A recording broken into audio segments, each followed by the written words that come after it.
Good morning. Welcome to the second international conference, Dialogue Between Vedanta and Science. Beyond the atoms and algorithms, reclaiming the epistemology through Vedanta in dialogue with science and physiology.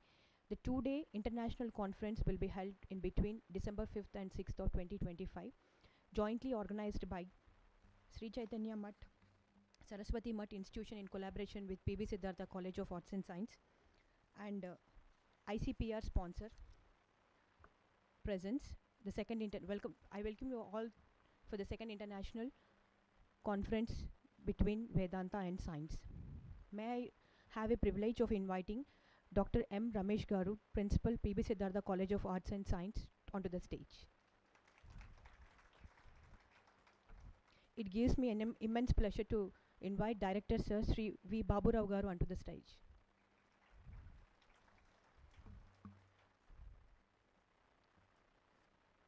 With all the respect, I invite Sri Bhakti Nishmak Shanta Maharaj Garu, PhD, onto the dais.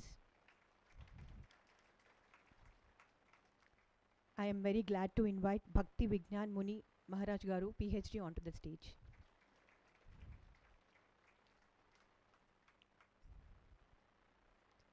So without any further delay, I would like to invite our chief guest for today, Professor P.S.N. Murthy Garu, former principal, WIMS, onto the stage, sir.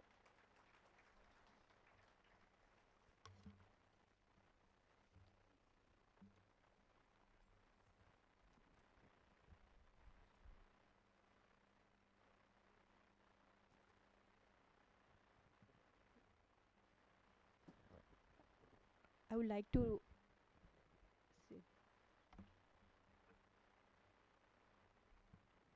So our faculty members are going to inaugurate with a bouquet.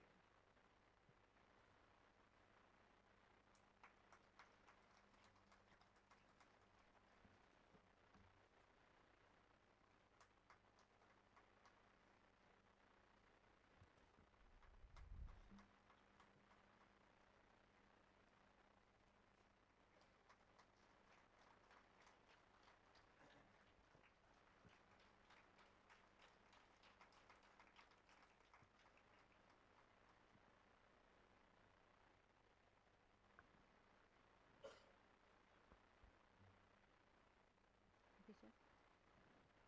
I request all the dignitaries on dais for having a small lamp lighting ceremony.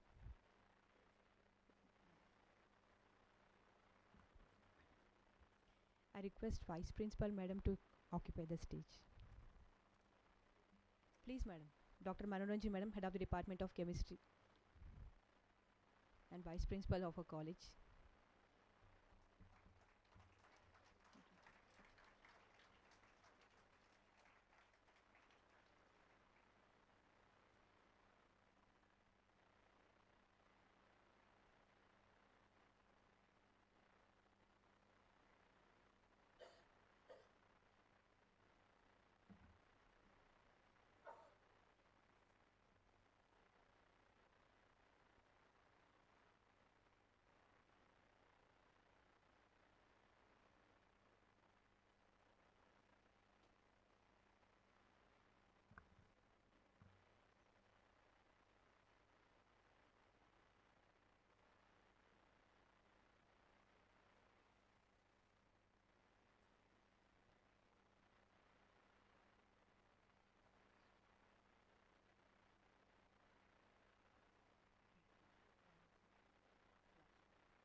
Now I request our beloved principal sir to give a small message about this occasion.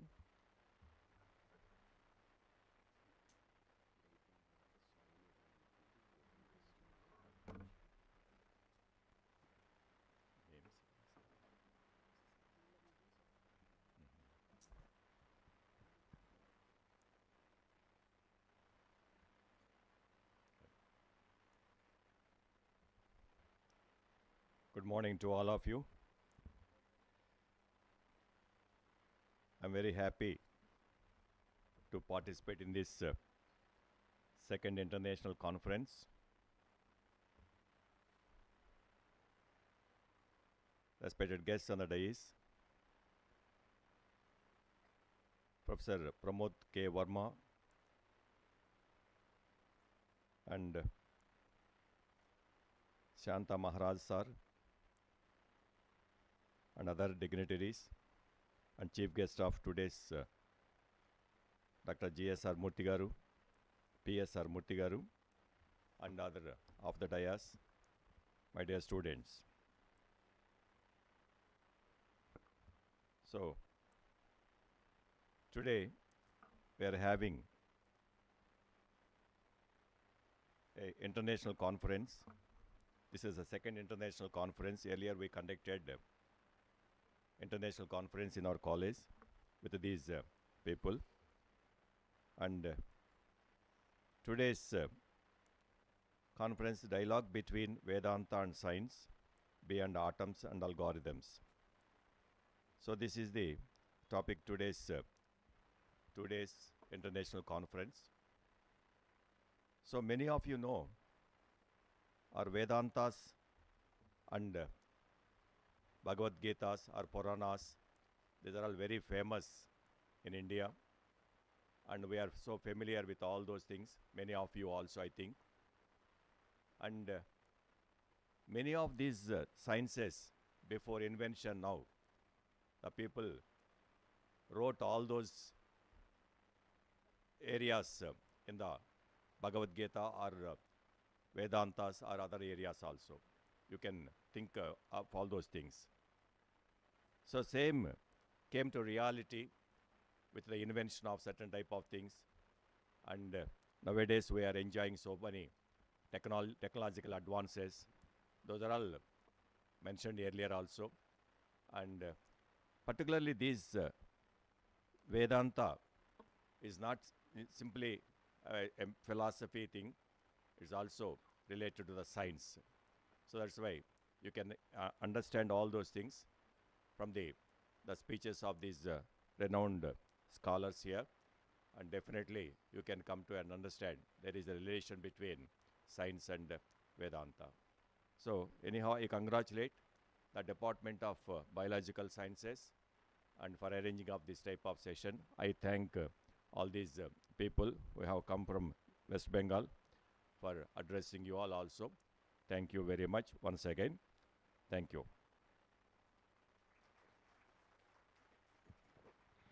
Thanks a lot, sir, for your valuable message and words. Now I request Director Babu Rao sir to have a small message according to this program.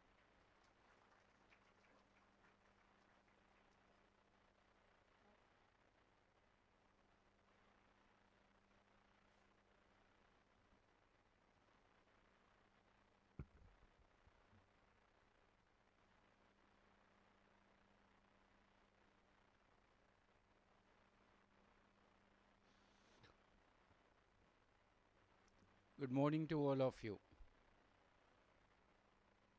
My reverence to all Maharajaji present on the dais. Respected Principal Dr. M. Ramesh Garu, Principal of the college. Chief guest of the function, Professor P.S.N. Murthy Garu. I think many of you know, and he is the retired principal of our PIMS, Phenomenal Institute of Medical Sciences.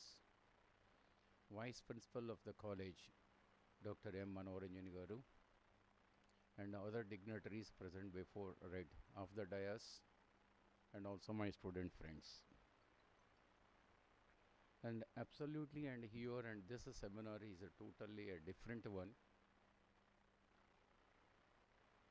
I can say, and it is out of the box and for any academician, particularly to the student communities. And whenever and we go and for seminar, and always and we think of only the domain, in case if it is a biology, and we think of only biology or otherwise physical sciences or engineering. But to my knowledge, if you want to have perfect education, that is possible, and whenever and you know about your traditions and your values. And without values and without observing and traditions, and whatever and you are great and in your academics, absolutely it is not, it doesn't have any reverence, it doesn't have any reference also. So for that, particularly the youngsters nowadays, and they do not know about our traditions of India. They do not know about and the values cherished by our forefathers, and compulsory, and we have to learn them, and that is possible and only with this type of conclaves. So that is how the international conference organized by Sri Chaitanya Saraswat Mutt in collaboration with Parvatnyan Brahmaya Siddhartha College of Arts and Science, particularly the departments of biological sciences. And here and we have under 3 important biological sciences departments: botany, zoology, biotechnology. So all of them under together supporting and their cause for taking our tradition to the young children. And you are the young children, you should know the traditions of India, and in that aspect, and we have organized and this conference that will be more useful to you. So for the next 2 days, and you imbibe, and whatever the suggestion and which is given by Maharaj and other luminaries, and many luminaries, and they are coming to here and they are addressing you, and probably and you are fortunate to be exposed to such eminent personalities. Yeah. So the concept here is the science and the spirituality, a dialogue between Vedanta and the science. And the science means, and even for the scientists, I think many of you know about the Darwin. And Darwin is traditionally, and he is more faith on his religion, and right, of course, and he is a Christian and he has more faith in religion. But whatever he discovered against that, because many of you know and right, everything is created by supernatural power, God. But what he said was, that is not so. In fact, and all these creatures and present in this universe, they evolve one after another. But yet, and finally, and if you look at that, even that evolution also, Bluetooth mode, and whatever you say, and that is evolution, that also has the spirit of spirituality. So ultimately, and there are the 2 different angles. And one, and if you look at science, okay, fine, and unraveling the mysteries of nature and what you call science, but yes, it has the inherent one, and that inherent one is nothing but the spirituality, and whether you call God or supernature, and whatever it may be, but ultimately you have to explore that message, and you are going to have, and from the Maharaj, right? I hope, and the next 2 days, and you will be benefited much.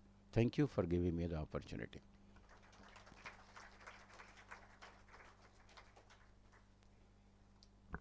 Thank you very much, sir.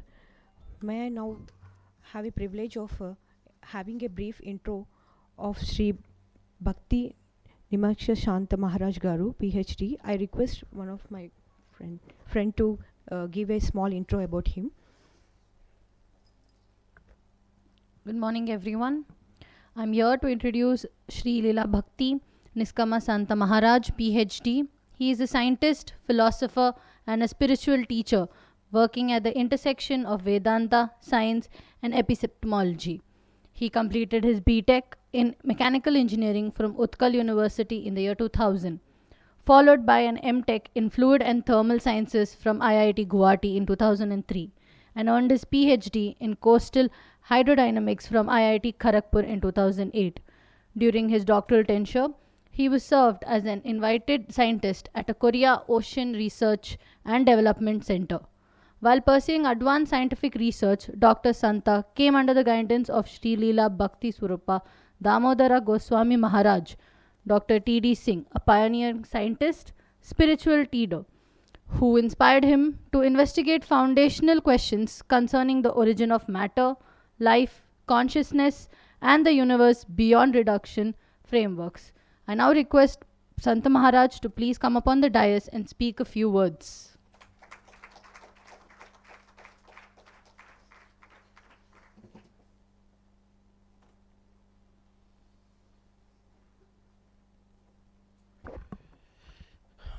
First, I would like to offer my prayers to my Divine Master. Mukam karoti vachalam pangum langhayati giri jatkripa tamaham bande si gurudinatarinam om ajnanatimirandhasya jnananjana shalakaya chakshurun militam jena tasmai Sri Gurave Namaha. Jaya Shri Krishna Chaitanya Prabhu Nityananda Shri Advaita Gadadhar Shivasadi Shri Gaura Bhaktavinda Hare Krishna Krishna Krishna Hare Hare Hare Rama Rama Rama Hare Hare. So we are very fortunate to have all of your association today and having this very special occasion of organizing second international conference on dialogue between Vedanta and science. So we have started this conference from last year from Kathmandu. We organized the first international conference on dialogue between Vedanta and science. Science is always modern. When I'm talking about science, I'm talking about modern science, because people have forgotten ancient science. So I'm talking about modern science. In modern science, we are basically thinking our objective is to study everything but not about our own self. Science is not studying scientist, because scientist has thinking, feeling, love, affection, anger, charity, affection, all these qualities which are not there in any of the entities that modern science is studying, like say atoms. Where is this? Phone is coming. There is the atoms, molecules, forces. They don't have this property of subjective experiences. They have mass, they have spin, they have color, charge, all these qualities. But they don't have consciousness, they don't have motherhood, they don't have fatherhood, they don't have any of these qualities that what we are looking in the living reality. So science is basically studying matter and trying to understand life in terms of matter. But Vedanta is saying opposite. Vedanta is saying that matter is a concept of life. Life has a concept about matter, then you are experiencing matter. So it is a product of consciousness. So modern science was denying the study of consciousness as not part of science for many years since its beginning. Only recent decades, last 2 decades, the study of consciousness become central to the modern science, especially after the invent of quantum mechanics. They thought there is no fixed objects. They were thinking there is a fixed object, a solid fixed object, and that is the foundation of all reality. That may be atom, later on it changed to subatomic particles, then now they are having so many like the breaking of those, electron, proton, neutron, the quarks and others. So many, names they have. But they could not understand what is the fundamental unit that our universe is made up of. So what our Vedanta is saying, these all things are concept of life. A rock may not have a concept of rock, but a subject may have concept of chair, or a bacteria may have a concept of food, all these things. But that experience of knowing, thinking, feeling, which is the quality of life, is not existing in the dead reality. And the laws that we are so much proud of, they are not followed by living reality. I famously give the example, you can study the motion of projectile motion, but not a living bird. If you release a living bird, no law can study it. Unfortunately, Department of Biology is also reduced to Department of Physics and Chemistry. We have organic chemistry, where we are studying these large molecules, and again we are studying the same thing, DNA, RNA, enzymes, all these molecules, protein, so many things that we are studying is all molecular biology, molecular interpretation of life. This genes, the gene based understanding of life, or environment based understanding of life, nature nurture debate, all these things are nothing but trying to reduce life to matter. But we know in front of us there is something living, something dead. Of course, we say it is dead body and it's a living body. Our professor in medical science, Professor Bharat, and our Bali Maharaj is also a doctor, and other doctors are here. They are dissecting not living body, dead body only for their experiments or whatever, learning. That is all dead bodies, not living body they are doing experiments on. It is not allowed. So ethics don't allow. So then ethics come into picture, then life must have something special than just atoms and molecules. So Vedanta is expressing that. So there is a dialogue is necessary, because from the British period we have been brainwashed that all that is coming from India is something outdated, and whatever is coming from West is something very advanced. This is our misconception actually. Our ancient tradition has very rich wisdom about life and matter, and even medical science, Ayurveda and others. Now you see AIMS New Delhi, they have a special branch for Ayurveda. There is a hybrid kind of treatment for cancer research, because cancer you can just cut it, but stop from recurring, there is no what you can say permanent cure in medicine. So they are trying to use Ayurveda for that. So if we have interaction, like you are speaking Telugu and I am speaking Bengali, if there is a middle language which we can communicate, then we can have a dialogue. Vedanta speaks a particular language and science speak a particular language, and they thinking that these are all outdated, and Vedantists think they are all useless, then there is some conflict comes. So if you have a dialogue, then we can take advantage of both science and Vedanta. So this is the objective of this today's our conference. There are all the speakers, they are addressing various fields based on harmony of Vedanta and science, how both the field can take advantage of their own tradition, rich tradition and wisdom. That is the objective that we have. And I would also express my sorrow that last night many of our speakers could not come because unforeseen problem of Indigo flights, they're all getting cancelled. So they are going to attend online. They waited until late night, which flights are cancelled. So I express our deep sorry for the trouble that they have taken. And also I would like to announce to all the students, so when this conference is going on, please note down all the points carefully, and the tomorrow we will have an exam and we have a special award for those who are scoring good mark. So with this I would like to conclude my introductory this talk. Thank you very much. Thank you so much, Maharaj, for gracing the event, and it was a very enlightening session. We are very pleased to listen the thoughtful and graceful words from you. I now would like to request Bhakti Vijana Swami Garu to say a few words. Before that, I would like to request sir to please take seat, so that I would like to introduce all of your achievements, so that you would be pleased for gracing this event. Bhakti Vijana Muni is the president of Sri Chaitanya Saraswati Institute. He is a PhD in chemical engineering from IIT Kharagpur. He is a disciple of Sri Lila Bhakti Swarupa Damodar Maharaj, and later has been a Siksha disciple of the Acharya in Sri Chaitanya Saraswat Mutt. His service interest is in synthesis of Vedanta and science. We are deeply honored, sir, to have you in this event. I now request you to please come up on the dais and say a few words.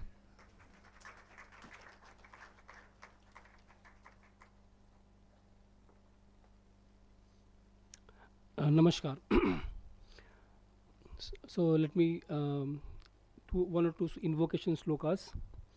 Nam Shreshtham Manumapi Sachiputram Atra Sarupam Rupam Tasyagrajam Rupurim Mathurim Goshtavadim Radha Kundam Girivara Moho Radhika Madhavasham Praptu Jasrapatit Kripaya Shri Gurum Tam Natuvasmi. Hare Krishna. I extend my deep regards to the my Acharya of Chaitanya Saraswat Mutt, Srila Bhakti Niskam Shanta Maharaj, and also principal of this college, that is PV Siddhartha College, and also our chief guest. He was the former principal of this institution, Medical College, Dr. P.S.N. Murthy. We are very pleased and glad that he has come to bless us. And also Professor Babu Rao. He has been a great source of help and inspiration to our team, and Madam also, and all of you, Professor Jagannadam and others who have come to grace this event. Now, actually in modern science, they are mostly struck between two poles. The first is the rationalism and the other is empiricism. This rationalism, its stress came from Descartes. That means he could not believe anything in the outer world, only what he thought, his own being as his own self, he could believe only on that, and so he doubted everything. On the other hand, this empiricism, it came from John Locke, means they are believing in the observations, like if you see a child drinking a bottle of water, then you don't assume that nothing is going on there, something must be happening there. So empiricism has some value. But in due course of time, people realized that there are many problems in both the point of views, because when we say knowledge, knowledge must be referring to something which is true, and something may be a fact, but how does it become a knowledge?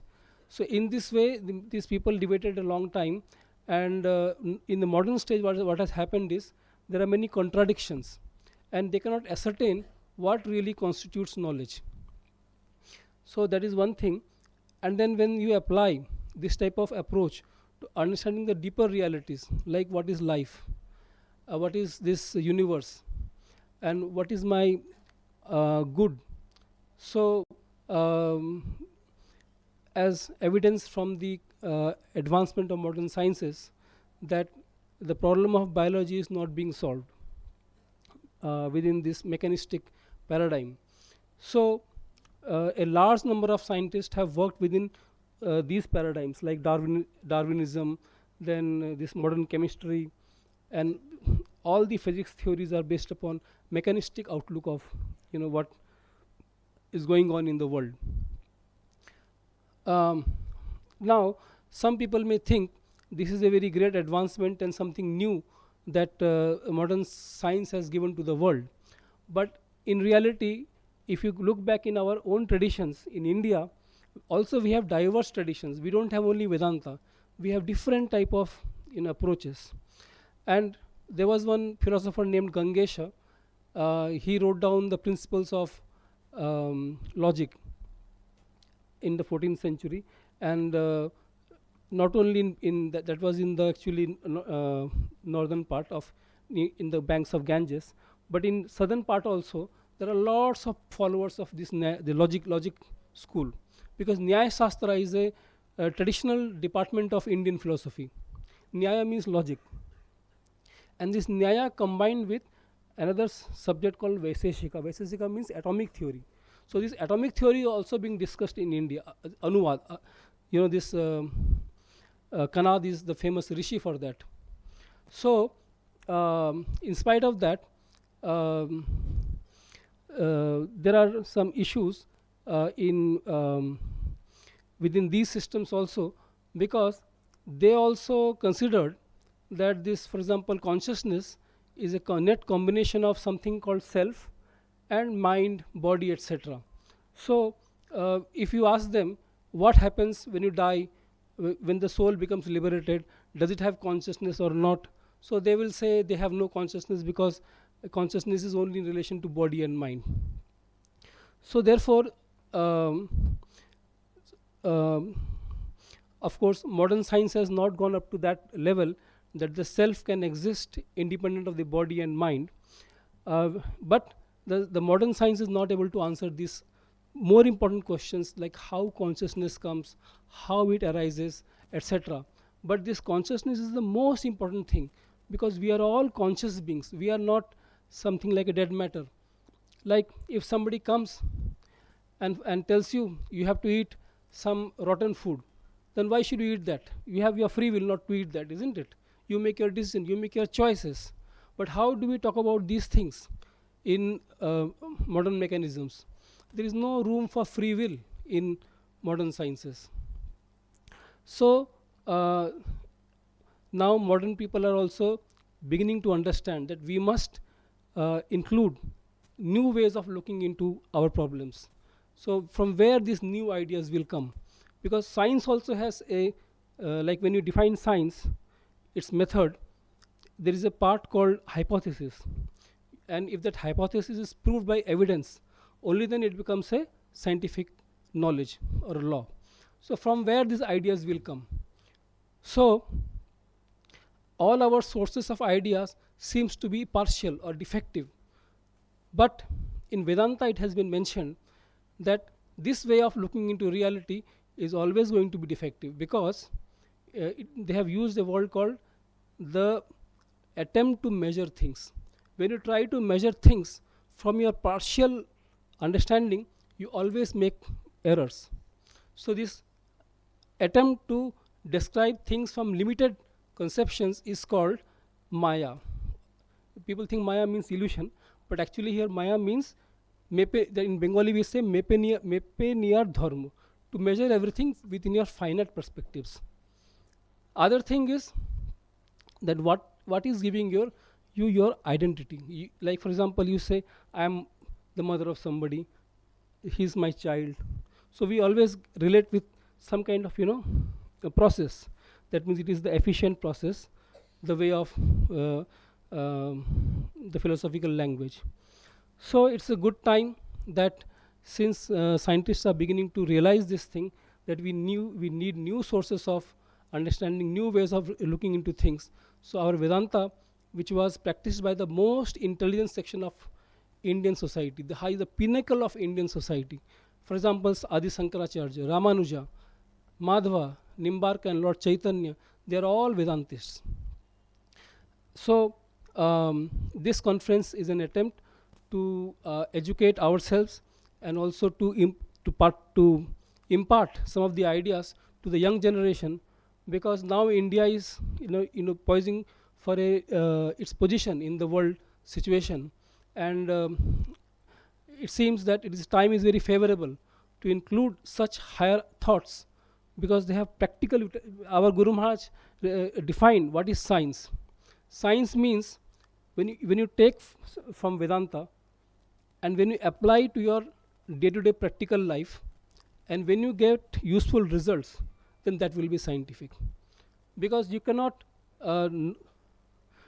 decide everything about the scriptures or Vedanta from here, but you can just take the ideas, apply it to your scientific processes, and when that gives you effective results, then we can say it is scientific. So science and Vedanta. In Bhagavad Gita it says, Jnanam te aham savigyanam. I explain you both theoretical knowledge as well as realized practical knowledge. That's what Krishna said to Arjuna, and that is the foundation of our institute, based upon which we are trying to present some of these ideas as instructed to us by our previous acharyas. So we take both from science as well as from other sources like Vedanta. So with this, I hope this session will be very useful and productive, and I thank this PB Siddhartha College and all its teachers and faculties and the students who have given us all their help and support to make it a successful event. Thank you. Thank you very much, sir, for your valuable insights. May I request Vice Principal Madam Dr. M. Manoranjani Garu, Head of the Department of Chemistry, to have a few words.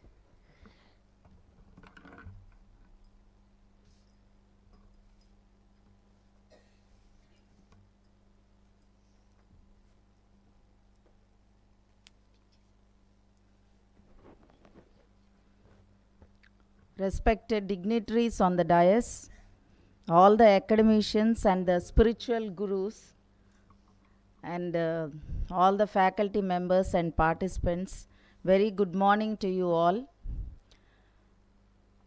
And the theme of this conference is very interesting, and I really congratulate the departments of life sciences for organizing this in collaboration with Sri Chaitanya Mutt. And I believe that for any person's holistic development, education and spirituality should go together. So in this context, there is lot much to learn. The relationship between consciousness and Vedanta, science and Vedanta, and our guests spoke about a dialogue between Vedanta and science. So this is a very good attempt on behalf of the Department of Life Sciences of P.B. Siddhartha College of Arts and Science. So I hope all of us will be benefited through this program. Wish you all the best. Thank you. Thank you so much, madam. It's my privilege to invite our Dean of our college, Dr. C. Jampala Garu, to have on the stage and have a few words.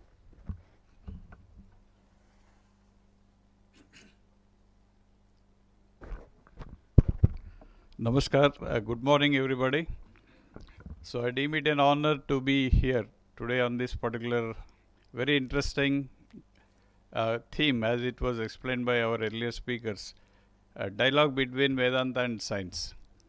So India is suffering with a lot of issues like social issues, economic issues, and other issues. So what we require is a dialogue.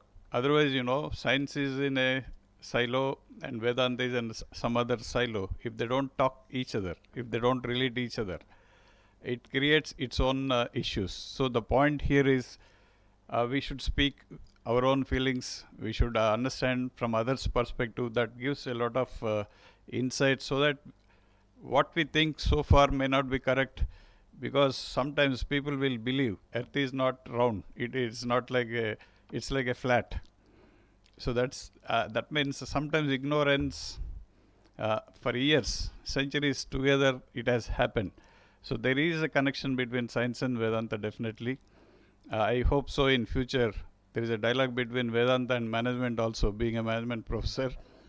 So we request the dignitaries on the dais to explore a concept relating with Vedanta and management. Beyond atoms and algorithms, there is something you should explore. So that is very interesting. I read somewhere actually, where science ends, spirituality starts. Even ISRO chairman, when he is launching his rockets, he will take a prototype to the TDD Tirumala Tirupati Devasthanam. That indicates what? There are so many questions are unanswered by the science. So in this context, I appreciate the Department of Life Sciences for organizing this particular event in the Golden Jubilee year. It's really a great opportunity for the youngsters and the other invitees to learn together. As Swamiji just said, we want to learn something out of this. That shows his humility and humbleness. He's not talking like an expert. He wants to learn from this seminar. So that's how students and faculty together should learn from such endeavors. I appreciate once again the Department of Life Sciences for inviting me to this. Thank you. Thank you so much, sir, for your valuable insights. So it gives me an immense pleasure to invite our chief guest, Professor P.S. N. Murthy Garu. Before going to invite him, I would like to give a brief intro about him. He is an highly expertised ENT specialist, over 40 years of experience in Vijayawada. Currently, he is working at Manipal Super Speciality Hospital, Vijayawada, Tadepalli. According to his education qualification, he is MBBS, MS, and DLO from the from the reputed institutions. He got certified, and currently he is working at Manipal Super Speciality Hospitals, Vijayawada. He is also the former principal of PIMS, Pinnamaneni Siddhartha Institute of Medical Sciences and Research Foundation. With all the things, I would like to invite our chief guest for today to give us small words about this occasion.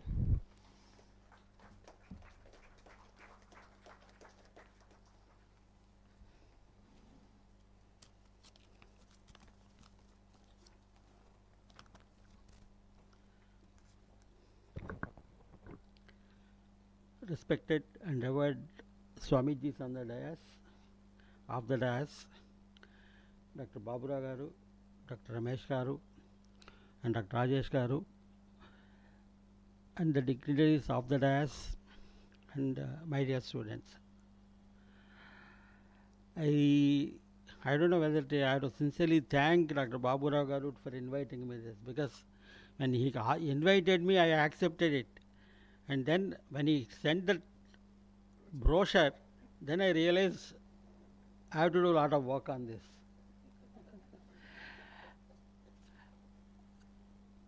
I've been in the field of medicine since last 40-50 years. I had been an administrator of a medical college.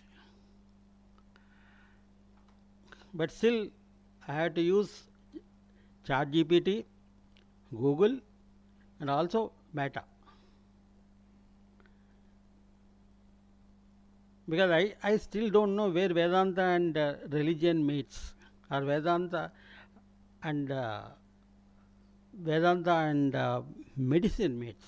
Because basically a modern medicine man, I confine myself to only the modern medicine.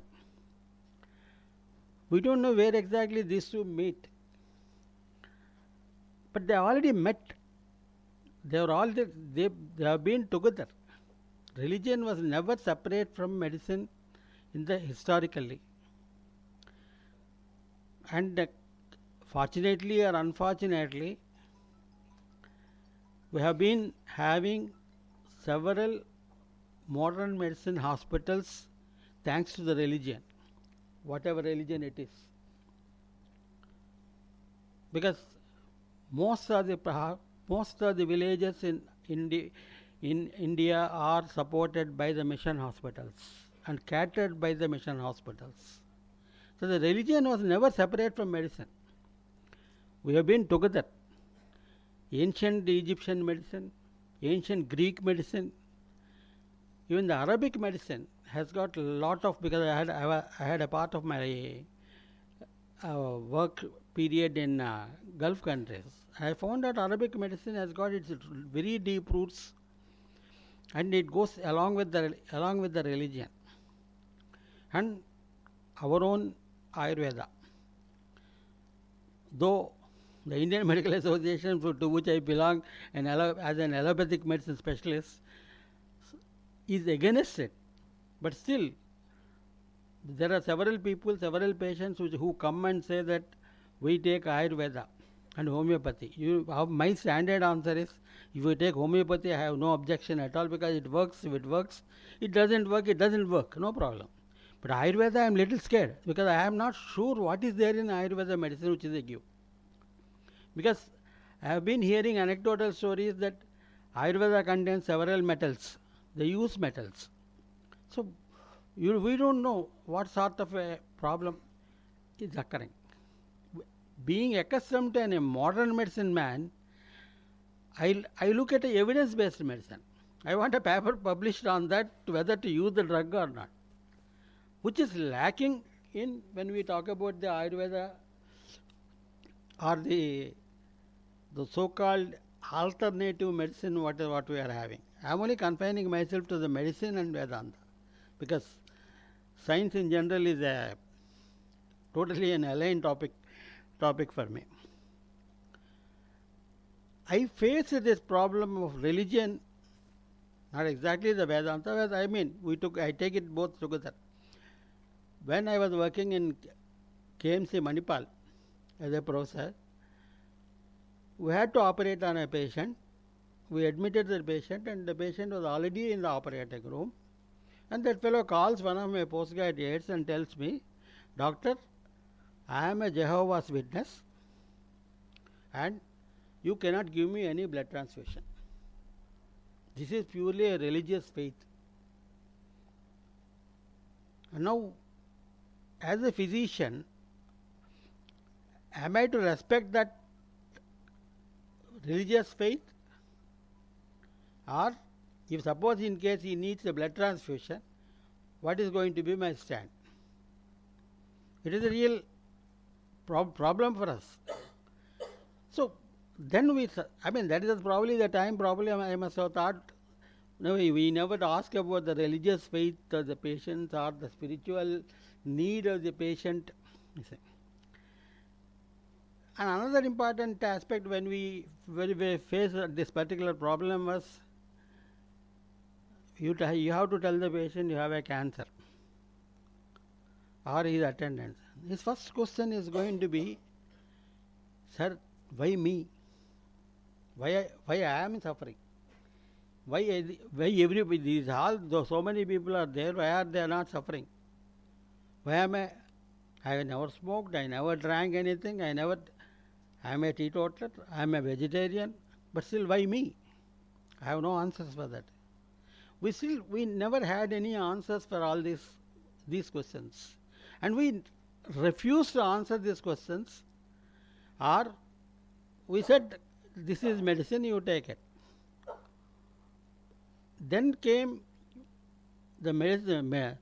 When the people started asking us questions, then, and most often this usually happens when our own relatives or somebody asks you this question, and we keep.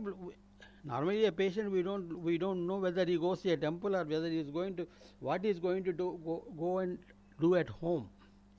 But when we see our own relatives, our own patients, our own people who are suffering, going totally spiritual, becoming more and more religious after being diagnosed with a disease. So basically what happened is, the medicine and religion were going together all the time, till probably since Newton found out that apple can fall down, and only that is the proof and the evidence of gravity. So then everything started being questioned. Why? There has to be a basis, there has to be an evidence, there has to be a proof. So the same thing continued in modern medicine, and that is where probably the modern medicine drifted away from the spiritual needs and Vedanta of the people in general. So what has happened is, we never realized what patient wanted. We always looked at the disease, because always WHO says disease. WHO defined disease as either the physical disease, or a mental disease, or whatever they say this. But WHO or nor any other society or whatever it is has never described a healthy individual. We don't define a healthy individual. For everybody we have a disease. So who is an healthy individual? Because we are not looking, we physically say top to toe you take a CT scan or a PET scan or whatever it is, but you never know what's brewing in his brain. The mental health was not being considered at all earlier days, and the effect of the mental health on the physical health again was not being looked after. So after some time, people started realizing we are missing the link, that actually at some point of time the medicine has become the science of medicine. The art of medicine has totally gone out of it. It becomes only totally a science of medicine. We are only practicing medical science, proven, evidence-based, published data. We need data. For everything we need data. We need percentages. We need statistics. We will tell that fellow that patient you are going to live, I mean, in your case, this particular cancer, my 72% of the patients will live for next 5 years. For this one particular person, we don't know. That can be 100% this way or 100% that way. We never realize these points. And we are not concerned basically about his, and neither the patient also never talks to you about the spiritual needs. Basically, there is no dialogue between the physician and the patient about the religious beliefs, religious faiths, or spiritual needs. This is one thing which we are totally missing. But sir, with the due apologies, this has been there in other religions. We also know that, pretty well we know. Every evening there are prayers in the wards. There are other religions who are really taking this. They organize prayers for people. These things happen in the hospital wards. Though we discourage them. As an administrator, I have discouraged them because I cannot promote one particular faith to do that. So, these are the things which we never realized earlier days. So, slowly again now, medicine started moving towards Vedanta when we realized that the mental health is as effective and as powerful as the physical health, and it is affecting the physical health.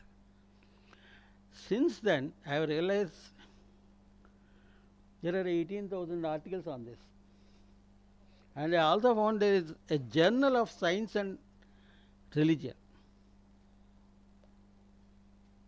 So much work is being done, and nowadays people have realized it. Even the WHO, World Health Organization, also realized this. It included the spiritual needs and spiritual health also as a part of the health. Now the healthy individual should also be having a good spiritual health. So these are the certain things what are happening. Even the government of India has realized that you have already mentioned it.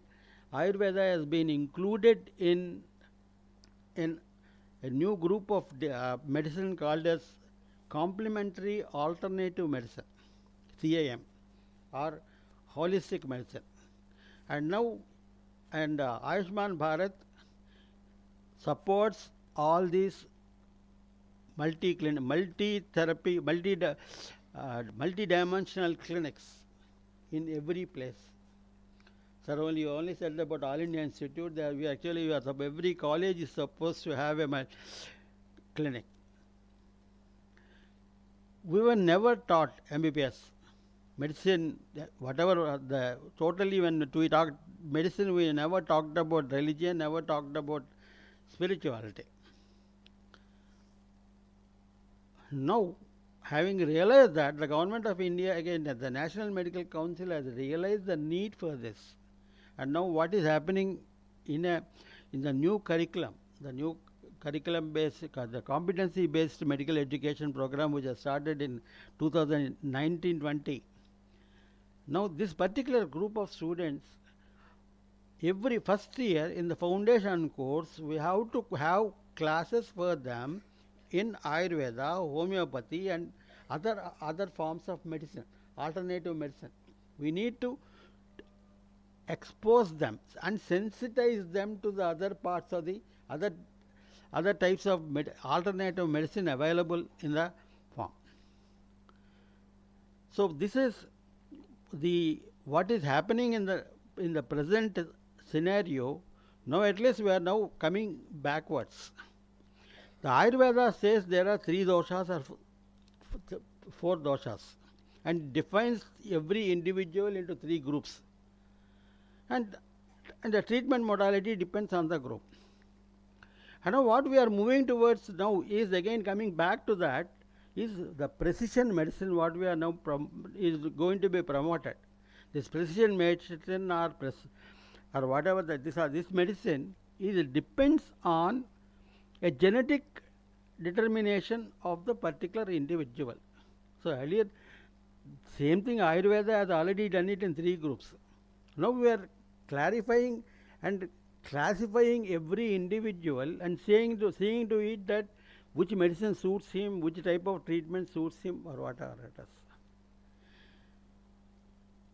Having said all these things, I will also add a few words about our own people, healthcare professionals. Sir, in Vijayawada, art of living classes are almost conducted every 2 months or 3 months regularly. And you know, the most of the people who would attend these classes are all doctors. The healthcare professionals also need a lot of mental health problems. They do have mental health problems, and recently there was an article in the newspaper about a burnout in the healthcare professional is as high as 60%. So these people, they also need that support system, and they are all resorting to art of living, meditation, yoga, mindfulness. All these things are all whether we talk bad about it or not, we are ready to accept it and follow it. We may not advise it to you, but we will follow. So these are all the few things I just wanted to share that about the medicine and Vedanta. At one point we were together, at one point we separated. Now again we are slowly moving towards each other. But sir, this we have not only recognized this.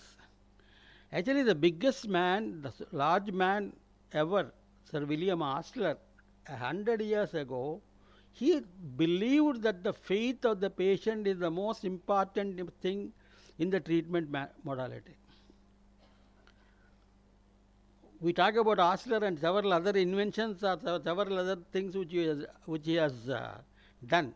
But he also said that faith is the most important thing.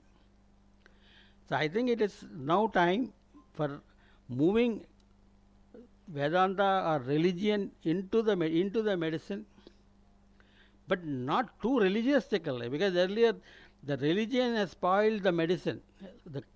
This happened in earlier days, because religion did not believe that whatever has been diagnosed, whatever has been invented in, as Sir said, the people laughed at when earth is round, people laughed at him.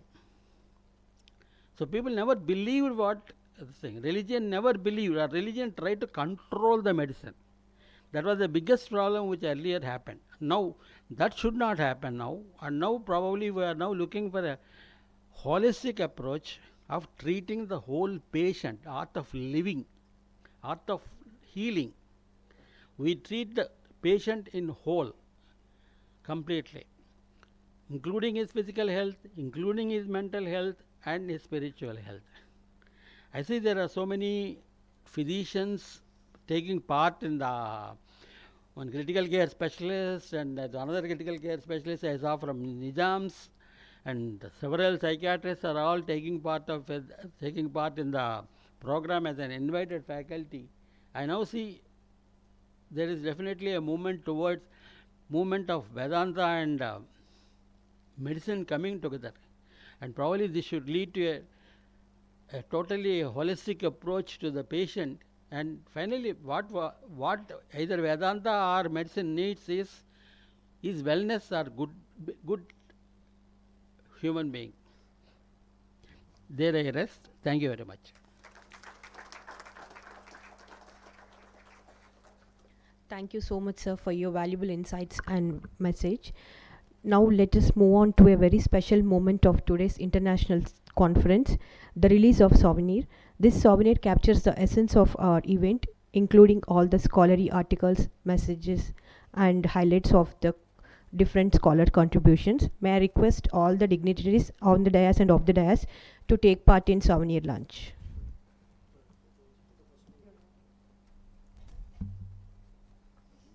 Sir, please.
So it gives me an immense pleasure to render vote of thanks on the behalf of International Conference. Today, extend my deep sense of thanks to today's chief guest, Dr. PSN Garu, PSN Murthy Garu, former principal of PIMS, Pinnamaneni Siddhartha Institute of Medical Sciences and Research Foundation. And I would today Maharaj Garu and PhD, and followed by the Muni Maharaj Garu are there on the stage. So I request all the members who have participated here directly and indirectly and make this event more successful, and the media partners, sponsor partners, and I request all them have the great session of today, conducting today international conference, which going to be held on 5th and 6th December of 2025. So it gives me an immense pleasure to deliver the vote of thanks on the behalf of Parvatnani Brahmaya Siddhartha College of Arts and Science. Thank you.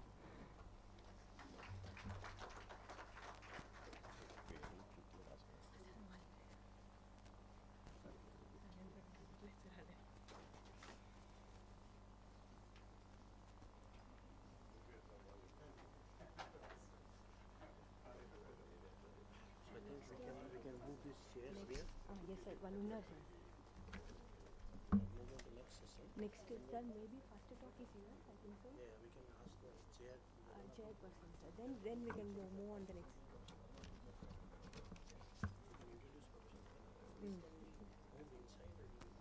We arrange within 2 minutes. We arrange. Sir.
ఎవరు చేయరు, ఎవరు మాట్లాడుతున్నారు?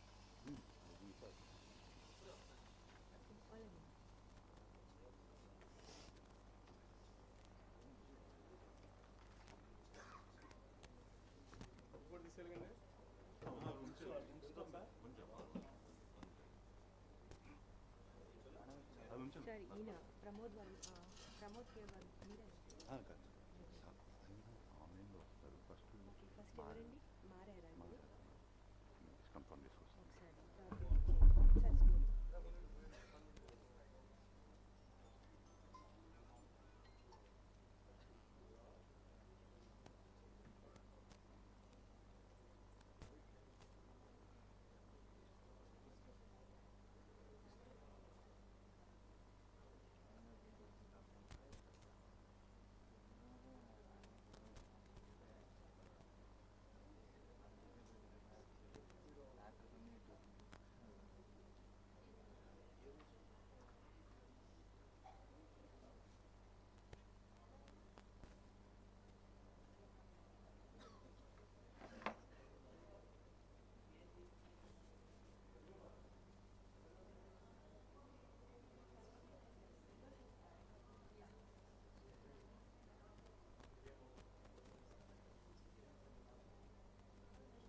మీ పేరు కాదు మన జగన్నాథం మరి ఎవరు top తెలుసా?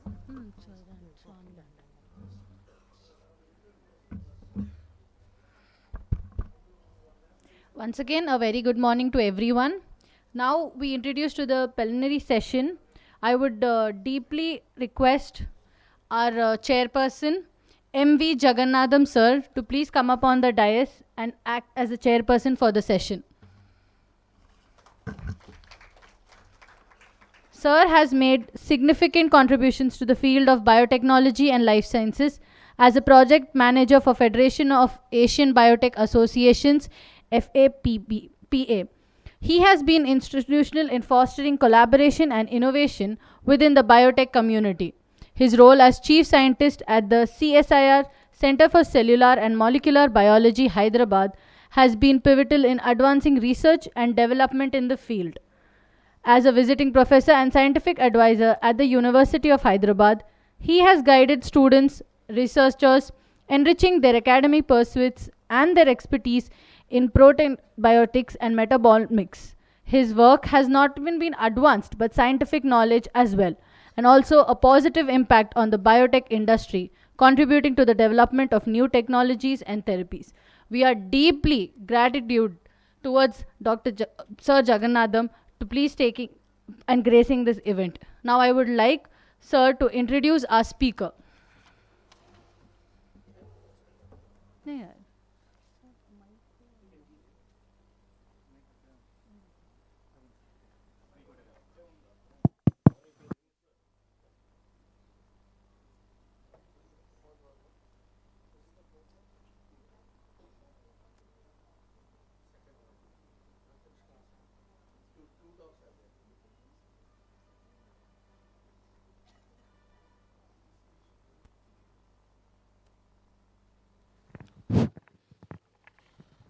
Shubhodayam. We are now going to start our session, scientific sessions. And according to this program, we are supposed to have Professor Pramod Verma, but today he will not be able to make it here. So we will be proceeding to the next speaker. This is Sri Bhakti Nishkam Shanta Maharaj. And Bhakti Nishkam Shanta Maharaj needs no introduction. We know all of us knows him very well, and he has been doing, I just want to say only few words before this one, a human service to the entire humanity and to put the people in the right path by connecting the modern science or the ancient science, which we call it as Vedanta, and then trying to allow people to debate, discuss and analyze on various importance of humanity. Thank you. I welcome Dr. Nishkam Shantaji to come and make his presentation. Sir, the session is yours.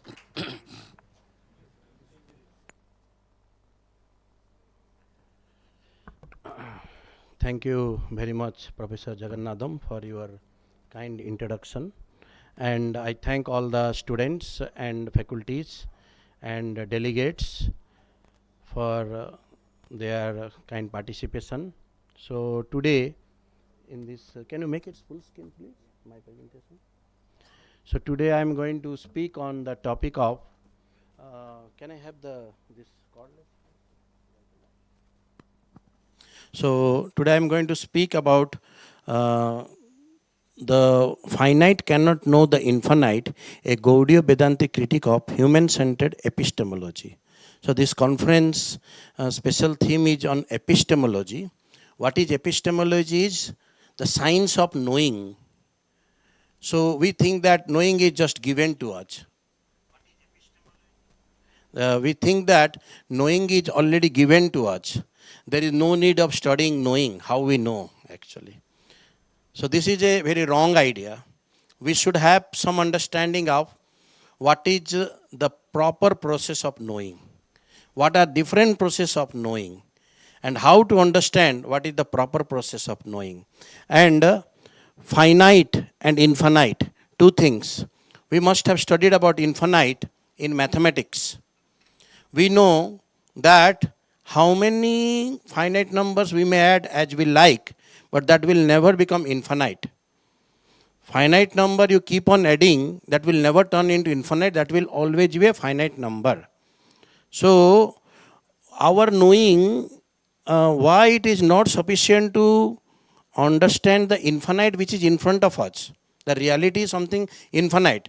When I say I am seeing, in the dark night, you put a torch light and they say, yes, I am seeing. But what you are not addressing is how much you are not seeing actually.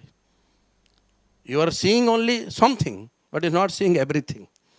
So this is the most important thing that people are not addressing. So I am going to discuss about that. To emphasize that, I have given this photo of Lord Krishna showing his universal form. So where many times he's shown this universal form, the persons who are fortunate to see that form, they could not understand where is beginning and where is the end. So this is the fact that I want to emphasize. Problem statement: human-centered epistemology assumes the finite can grasp the infinite. So this is an assumption. What is the assumption? They say, I can know. I will do research and I can know. This is an assumption actually. So this is very, very important thing that we should understand. Gaudiya Vedanta rejects this assumption. So we say that we cannot know. what scientists generally say proudly, we can know, but we say that we cannot know. So opposite of that.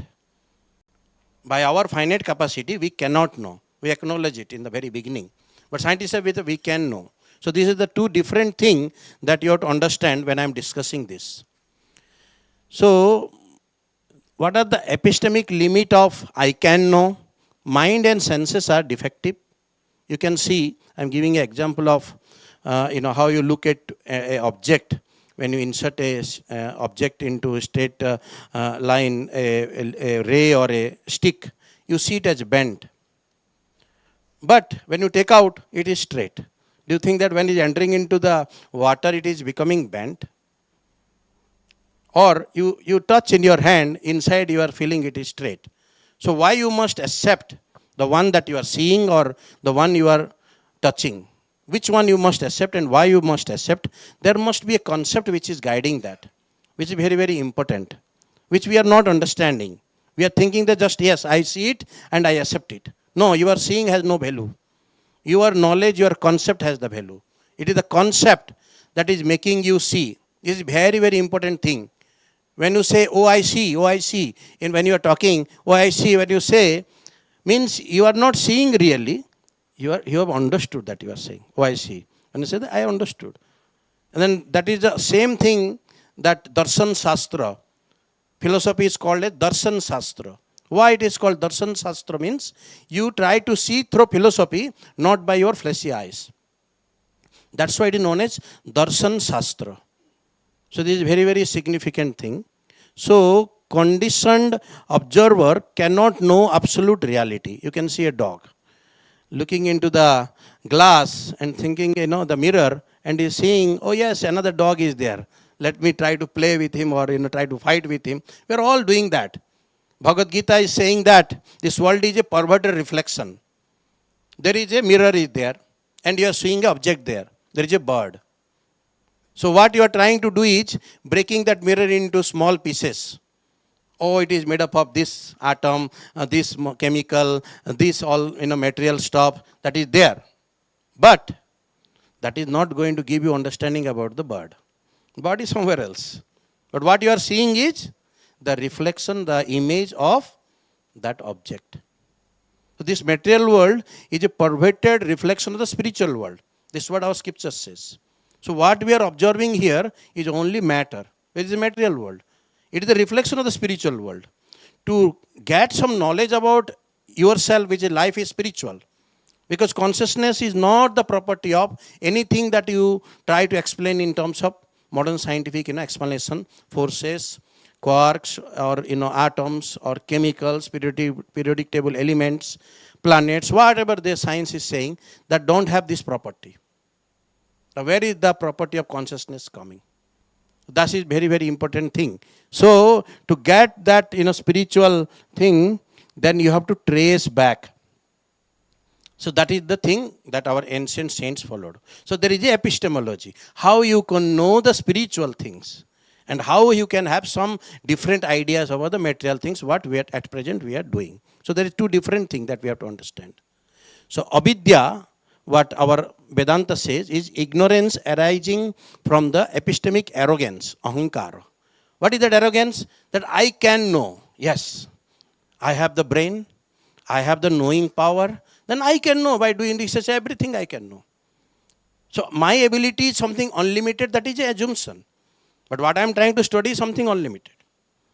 But according to modern science itself, you have limitation, you already accept. You can see certain kind of width of the visible reality. You can hear also certain range. Everything is limited to certain degree, right? But reality is not limited by your sense limitation. So this is very, very significant thing. That's why self-effort replaces revelation. So what we have done is, revelation is replaced by self-knowing or self-efforts. So-called swadhyaya also there in our tradition. It has a limitation. By your own ability, how can you know, how much you know? They have studied that actually. So that is known as aroho pantha. Means you are trying to climb from material plane to spiritual plane by your own ability. Yes, I can know everything. I can climb up to all the reality. Beyond all this matter and all those things, I can climb, I can unearth, I can know all the secret. Then I will rule over nature. If I know everything, I am the master of the nature, then I can rule over it. That's what Descartes and others, they have told. Try to find the secret of the nature and rule over nature. That is known as, in our Vedantic tradition, that is known as exploitation. So when you have the mentality of exploitation, then you can only limit yourself to, material sphere. That means that is ahankara. So this Arhopantha, ascending path based on logic, empiricism, speculation. These are the methodology and inherently limited and fallible. I have given you some brief example, but furthermore I want to emphasize this. See, what are the speculations? This is the speculation by Charles Darwin. At some future period, not very distant, as measured by centuries, the civilized races of man will almost certainly exterminate and replace throughout the world the savage races. So this is the statement of famous scientist that you are so proud, paying money to study about these all theories given by this person. And what he says in the book of science, that those Britishers whom taken black skin and brown skin persons as slaves, he's saying that the white skin persons, they are the superior race, and due course of time, in survival of the fittest race, these all other skin persons will be eliminated and only white skin persons will be there. That is the statement. In the name of science. In the name of science, these are the statements. This is the reference I am giving you. It's not my own statement. The descent of man is Charles Darwin himself mentioned this. But people are not highlighting you all those things. People are telling you, oh, these people are very great person, they are scientists, so they are telling that your forefathers are all apes. Then you thinking, yes, we are all advanced people because our forefathers are apes. But when our scripture saying, no, your forefathers are not apes, they are Manu and they are coming from Brahma, then so we are outdated. Which is a good concept. Our forefathers are apes is a good concept, or our forefathers are Manu is a good concept. Which is a good concept when he's discriminating himself in the name of science, racial discrimination. He's saying that only white skin persons will be existing in coming future. All other skin persons will be eliminated. Is it science at all? But we are studying it. We are not opposing it. Recently, Indian government eliminated the discussion of Darwin, and so many of our scientists, oh, why are we eliminating? He's like great person. Science need Darwin. Like that, they started agitating. But they are insulting your very forefathers and your own origin. That is not a science. There is no science. You ask Darwin from where this evidence he got to come up with such a statement. From where he got this survival of fittest. What is the evidence-based concept this has? Life does not follow survival of fittest. If somebody is having a problem in the leg, will you kill him? For your superiority, will you kill him? Will you eliminate him? No, as a human being, I will look at him with a compassion vision. Even in life sciences, you will say other biosphere, there is cooperation. So much of cooperation. Plant and insect, they cooperate with each other. Plant allows insects to take the nectar, and insects helps the plant to pollination. So many such symbiotic exchanges are reported by Lynn Margulis. She is a very great scientist. She given the Gaia concept, and she told this very concept of survival of fittest is, what you can say, very wrong idea, because life itself need cooperation for its existence. You see, further speculation of this. By biologizing colonial eradication, Darwin was making racial extinction an inevitable evolutionary consequence. Races and species perishing was the norm of prehistory. The uncivilized races, well following, should accept that Darwin's mechanism here was modern day massacre. Imperialist expansion was becoming the very motor of human progress. It is interesting, given the family's emotional anti-slavery views, that Darwin's biologizing of genocide should appear to be so dispassionate. Natural selection was now predicated on the weaker being extinguished, individuals, races even had to perish for progress to occur. Thus, it was that wherever the European has trod, death seems to pursue the aboriginal. Europeans were the agents of evolution. Pritchard's warning about aboriginal slaughter was intended to alert the nation, but Darwin was already naturalizing the cause and rationalizing the outcome. So this is the published, literature on Darwin's, concept. So what they are saying that if we can eliminate, we enter into a country because we are superior, we just kill them and we rule them. We can use them as animals, as we like. These are all justified because we are higher race, we are superior race. Apes, what is the color of the apes? The color of the apes is black. But Britishers are white in color, so they are highly evolved civilization. And other colored peoples are wrong. Based on this idea, the Britishers saying what we have done is correct because we are higher civilization. They justified it in literature. And we people are studying it as if it is a very great thing we are studying. We are not objecting any of this. We have no interest even to study. And why they have introduced this type of education?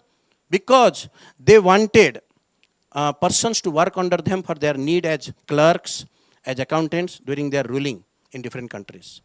And they destroyed our educational system by putting heavy tax, taking away the land from Gurukul, and people who are passing from there, that you are outdated, you are not useful for the society. And those who passed from their educational system, they given them honor, making them sit on elephant, on horses.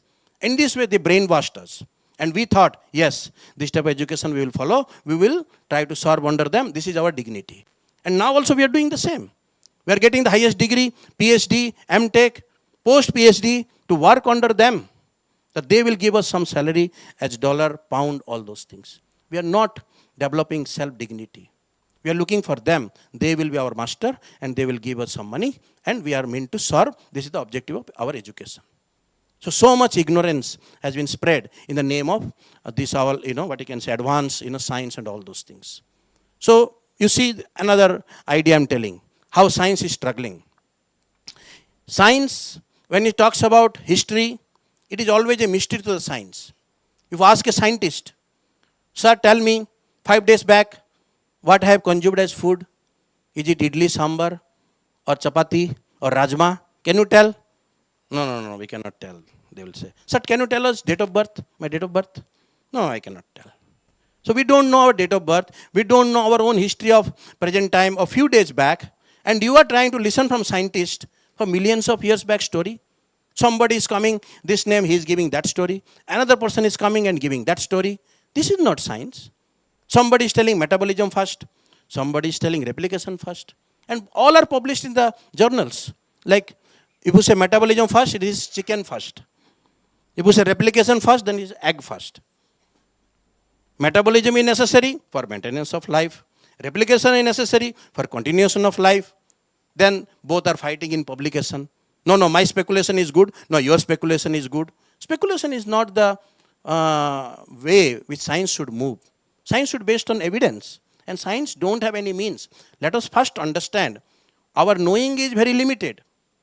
We cannot understand history by our limited assumption. The carbon dating. I am giving an example, how they know the history. You take, for example, carbon dating. Most of you don't study what are the problems of carbon dating. What they assume is C12 to C14 ratio is constant throughout the history. Is it the correct assumption? There is a lot of change of industrialization. So C12 is a normal molecule and C14 is a radioactive molecule. The ratio has greatly changed and scientists have observed that. Yet, because they have no other way, they are assuming that. Okay, let us assume that C14 and C12 ratio is constant and our dating technique starts just after organism is dead. With this assumption, no more carbon consumption is there. So based on half-life period, how much the change has occurred, from there they are giving you some rough estimation of that, dating. So there is a defect, inherent defect.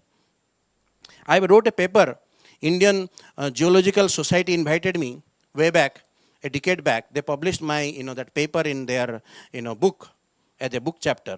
So I have explained how geologists are giving a wrong idea of dating. What they were assuming that the bottom layer of the rock is the oldest rock and top layer is the new one. New layer. There layer by layer the rock formation happened, they assumed. And the fossil which is found at the bottom, that is the oldest fossil, and the fossil that is found at the top is the new fossil. But there is a scientist called Guy Brithold, he did experiments and he disproved this assumption of Nicholas Steno or stratification. And he has shown that it does not depend on layer by layer deposition. Actually all layers they form simultaneously. So you see how much we have defect and speculative understanding, and we deceiving the public. We are not enlightening them about our own inherent errors and problems. As a expert in mechanical engineering, when I was doing my experiments in IIT Guwahati, so I have myself, go that side. I have gone to these experimental procedures, and I have found out that how much limited is our experimentation. I first time realized when I myself did experiments. I've seen that we are not doing experiments, I realize, with all the liquid. No, we don't do experiment with all the liquids. We don't do experiment with all size of pipes. No, we don't do that. 1 centimeter, 1 mm, 2 mm, or don't do with all the diameter pipes. We don't do experiment with all the roughness of the pipe. We don't do experiment with all the velocity of the fluid. So how we'll deal with that? Then we have a non-dimensional number, which is only Rayleigh number. Okay. So we use that and assume that it is valid for all size of pipes, all size of all types of fluid, all varieties of temperature, all velocities. We assume based on Rayleigh number. But is it a valid assumption? I have myself realized this is wrong assumption. Because what happened, accidentally, my master's guide purchased large diameter pipes before I completed my design. Somehow, he has to go somewhere and he ordered. When I seen my design pipes are very small and he ordered very large pipes. So then what has happened, that I have told my guide, the people are not doing experiments with the large diameter pipes, they are doing experiment with the small diameter pipes.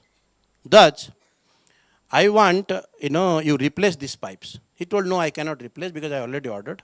You do with the experiments. Okay, then he told me, then I have to do the experiments. Because he's the guide, he's the boss, and I have to do the experiments. Then I started doing the experiments, and I find that results are not matching. And I told, sir, results are not matching. I told you that it will not match because people are doing with small diameter pipe. No, I cannot understand that. He's saying that this is your business. You tell me why experiment results are not matching. You give me explanation.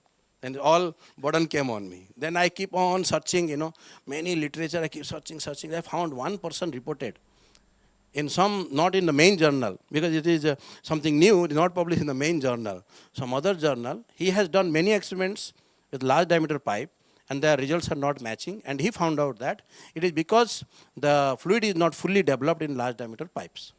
Then I came up with that explanation to my guide, and I told that then you give some equation to this to describe. Then I given at that time a equation Jaga number, okay, Jagannath on Jagannath, and it's published in the journal paper, in mechanical journals. But I realized how much defective is this method. Understand? So this fight is going on not in orally, but in publications. Everybody saying what I tell is correct. That is continuing. This Big Bang theory. Why universe has to come with something, a big blast, some kind of explosion? Do you think that explosion is producing something beautiful? There are so many explosions they are reporting in the news. Now so many months have been passed, years have been passed, this fight is going on. So they are bombarding, so much explosions. Russia is bombarding on Ukraine. Have you seen anything good happen there? They have evidence before them. The explosion produces only destruction, rise of entropy. Why opposite of law of entropy should happen? There's something, order is coming with explosion. So they cannot explain that. Why they come up with the gravity, anti-gravity idea? They don't have. They don't have a force which is opposite to gravity. You've not seen a force which will, push your poor hairs upward. You seen any force? The hairs are standing like this. Hairs are coming down only. So they want something opposite of that. Because what they are seeing in the universe is everything is scattered. Moon, sun, planets, they're scattered. If everything is attracting each other, they should come together. Why is there so much scattered mass is there? They cannot have any explanation than explosion force. So initially there is explosion, big force. And then these all things has happened. So this type of speculative ideas they have. So our concept is not aroho, but avaroho pantha. It's a descending knowledge. The Vedanta talks about descending knowledge. Descending path of revelation. Knowledge revealed by the Absolute through parampara. So this is known as in Gita, Krishna says, Evam parampara praptam rajasya vidu. This knowledge is coming through Guru parampara. I am telling you a simple example. How you know date of birth? Who witnessed your birth time? He told you at this time you take birth, they recorded and you accept it. How you know who is your father? You ask your mother, who is my father? Oh no, I will not accept my mother. I am scientist. I will do experiment. Then on whom you will do experiment? All over the world you will do experiment. And then there are inherent problem in DNA test.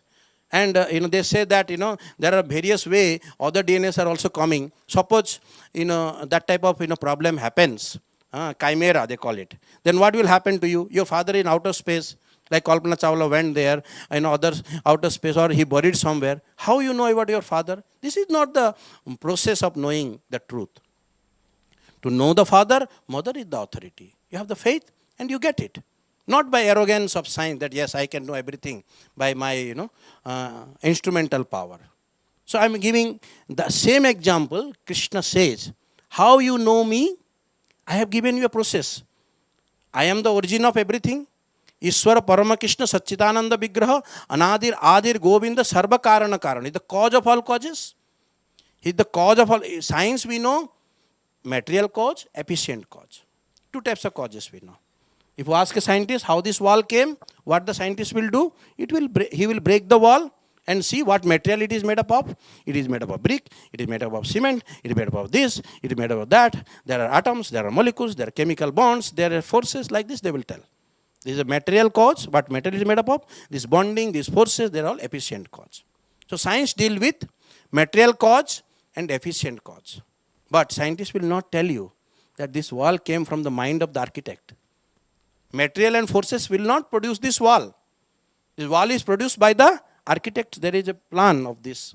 And that from there it is coming. And there is final cause, which Aristotle called about these four causes. Aristotle's these four causes: material cause, efficient cause, formal cause, and final cause. They are the four causes Aristotle talked about. The final cause is purpose. What purpose he made the wall? Our Vedanta, it talks about these four causes and also talks about original cause. Sarva Karana Karana. The cause of all causes. How? Vedanta tells life is coming from life. You agree?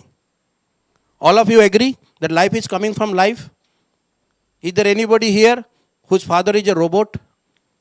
Whose father is some chemicals? Any machine? Nobody. So we are all coming from living entities. Our parents are living.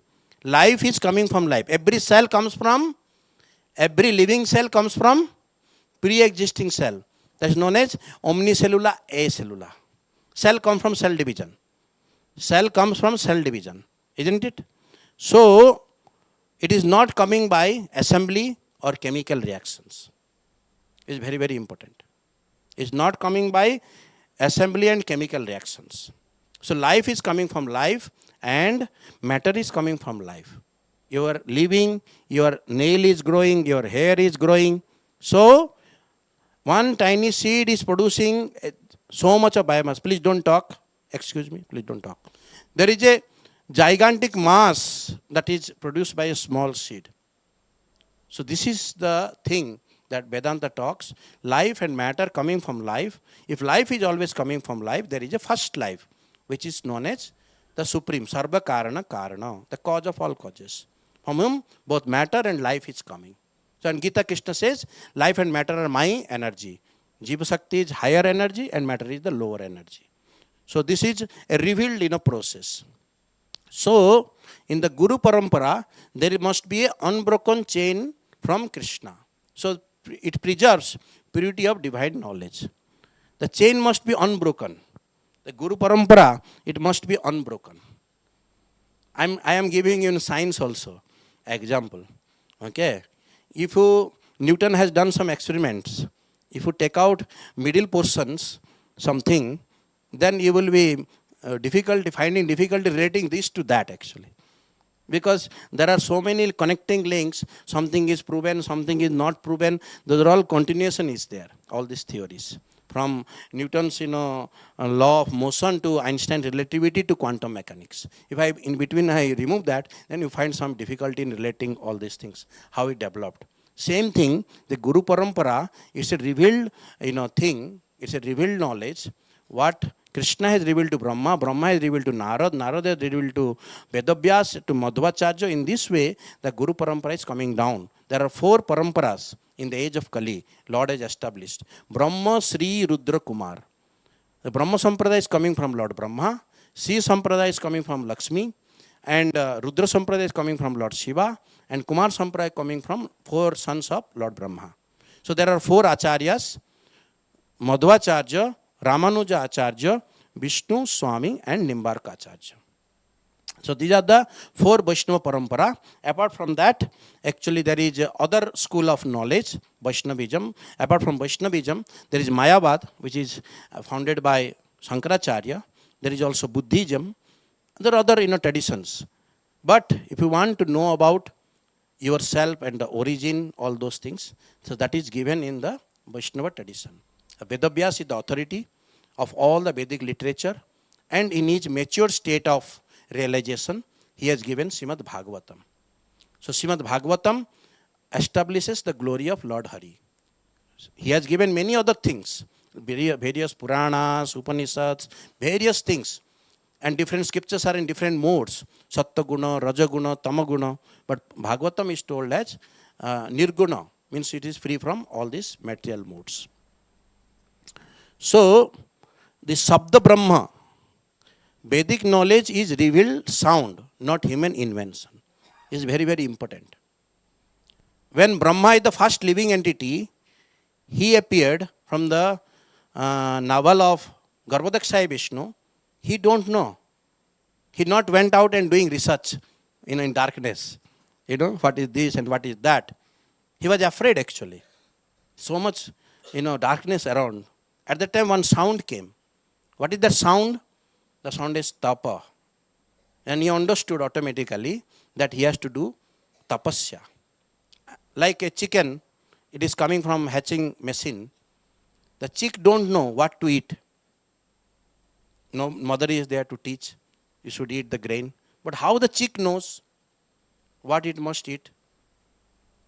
You should reject the sand. It must take the grain. What is that knowledge from where it is coming? So it is known as Paramatma. There is Atma and there is Paramatma. Our scripture says there are 2 types of consciousness that exist in a living entity's body, and that is every living entity has this Atma and Paramatma. So medical science also will tell that if when you give anesthesia, finite consciousness is blocked, but your kidney is working, your heart is working, all these things based on some consciousness. How much blood has to be supplied, how much energy has to be supplied. So that is known as infinite consciousness. There is finite and there is infinite consciousness. So that is Atma and Paramatma. So that knowledge is coming from the Paramatma. So our Guru Maharaj, Srila Bhaksho Damodar Maharaj, he used to say, when scientists are working hard and they are meditating on a particular kind of topic, then what is happening is they are forgetting all other things. Ye yatha mam prapadyante tam tatheva bhajamyaham. The way you approach me, I am also approaching you like that. So you are only searching for some solution of a mundane problem. Then some solution, some mundane solution, Lord, some idea is giving. Then he's telling, yes, yes, I got the idea. And I solved this equation. I solved this problem. They are saying that. So these are all inspirations the scientists are getting. That is coming through Paramatma only. So para and apara vidya, there are, in the revealed knowledge, there are two types of knowledge in the Vedas. This is para vidya and apara vidya. Both originating from the Supreme only. Supreme has given this knowledge to Lord Brahma. So they are transcendental and material knowledge under the divine order. So mundane knowledge means you need also knowledge for cultivation. You need weaponry art, Dhanur Veda, Ayur Veda. All these things are also there in the Vedas. But Veda also include knowledge about soul, knowledge about God, knowledge about spiritual world, knowledge about Jiva's relationship with the Lord. These are all transcendental knowledge, Paravidya. And Aparavidya is knowledge about bodily requirements. That is also there. So it is not about Avidya. Avidya means that is coming from some kind of speculation, finite efforts. That is known as Avidya. Like scientists will tell you, you use polythene. It's a very good thing. And later on they will say, no, you should not use. It is creating pollution. They will tell, one thing is very good, and later on they will say, no, you cannot use. Initially they told you, use urea, is very good. Use all these chemicals, they are very good. Now they are struggling, it has created so much of pollution, how to manage that? So this is the cause of avidya. Understand? So this is not a holistic thing. They have only tested the tail, and they concluded it's a rope. But it's the tail of an elephant. So this is blind man and elephant example you can see. So we are doing like that. We are not seeing the whole thing, infinite. Only testing some portion and coming up with many explanations. Failure of modern science, and that is empirical tools limited to matter. So you have a particular kind of study, and electron will be visible to you as a particle. And another way, if you look into it, it will look visible to you as a wave. And you know wave and particle are two very different concepts. Wave and particle are two very different concepts. Thus, one is very concentrated and another is very spread out thing.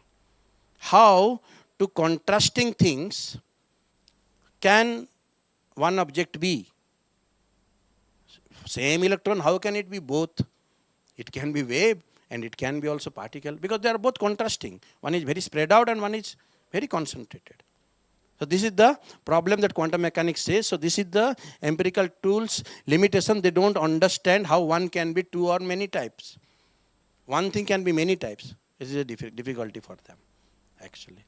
So cannot access the transcendence.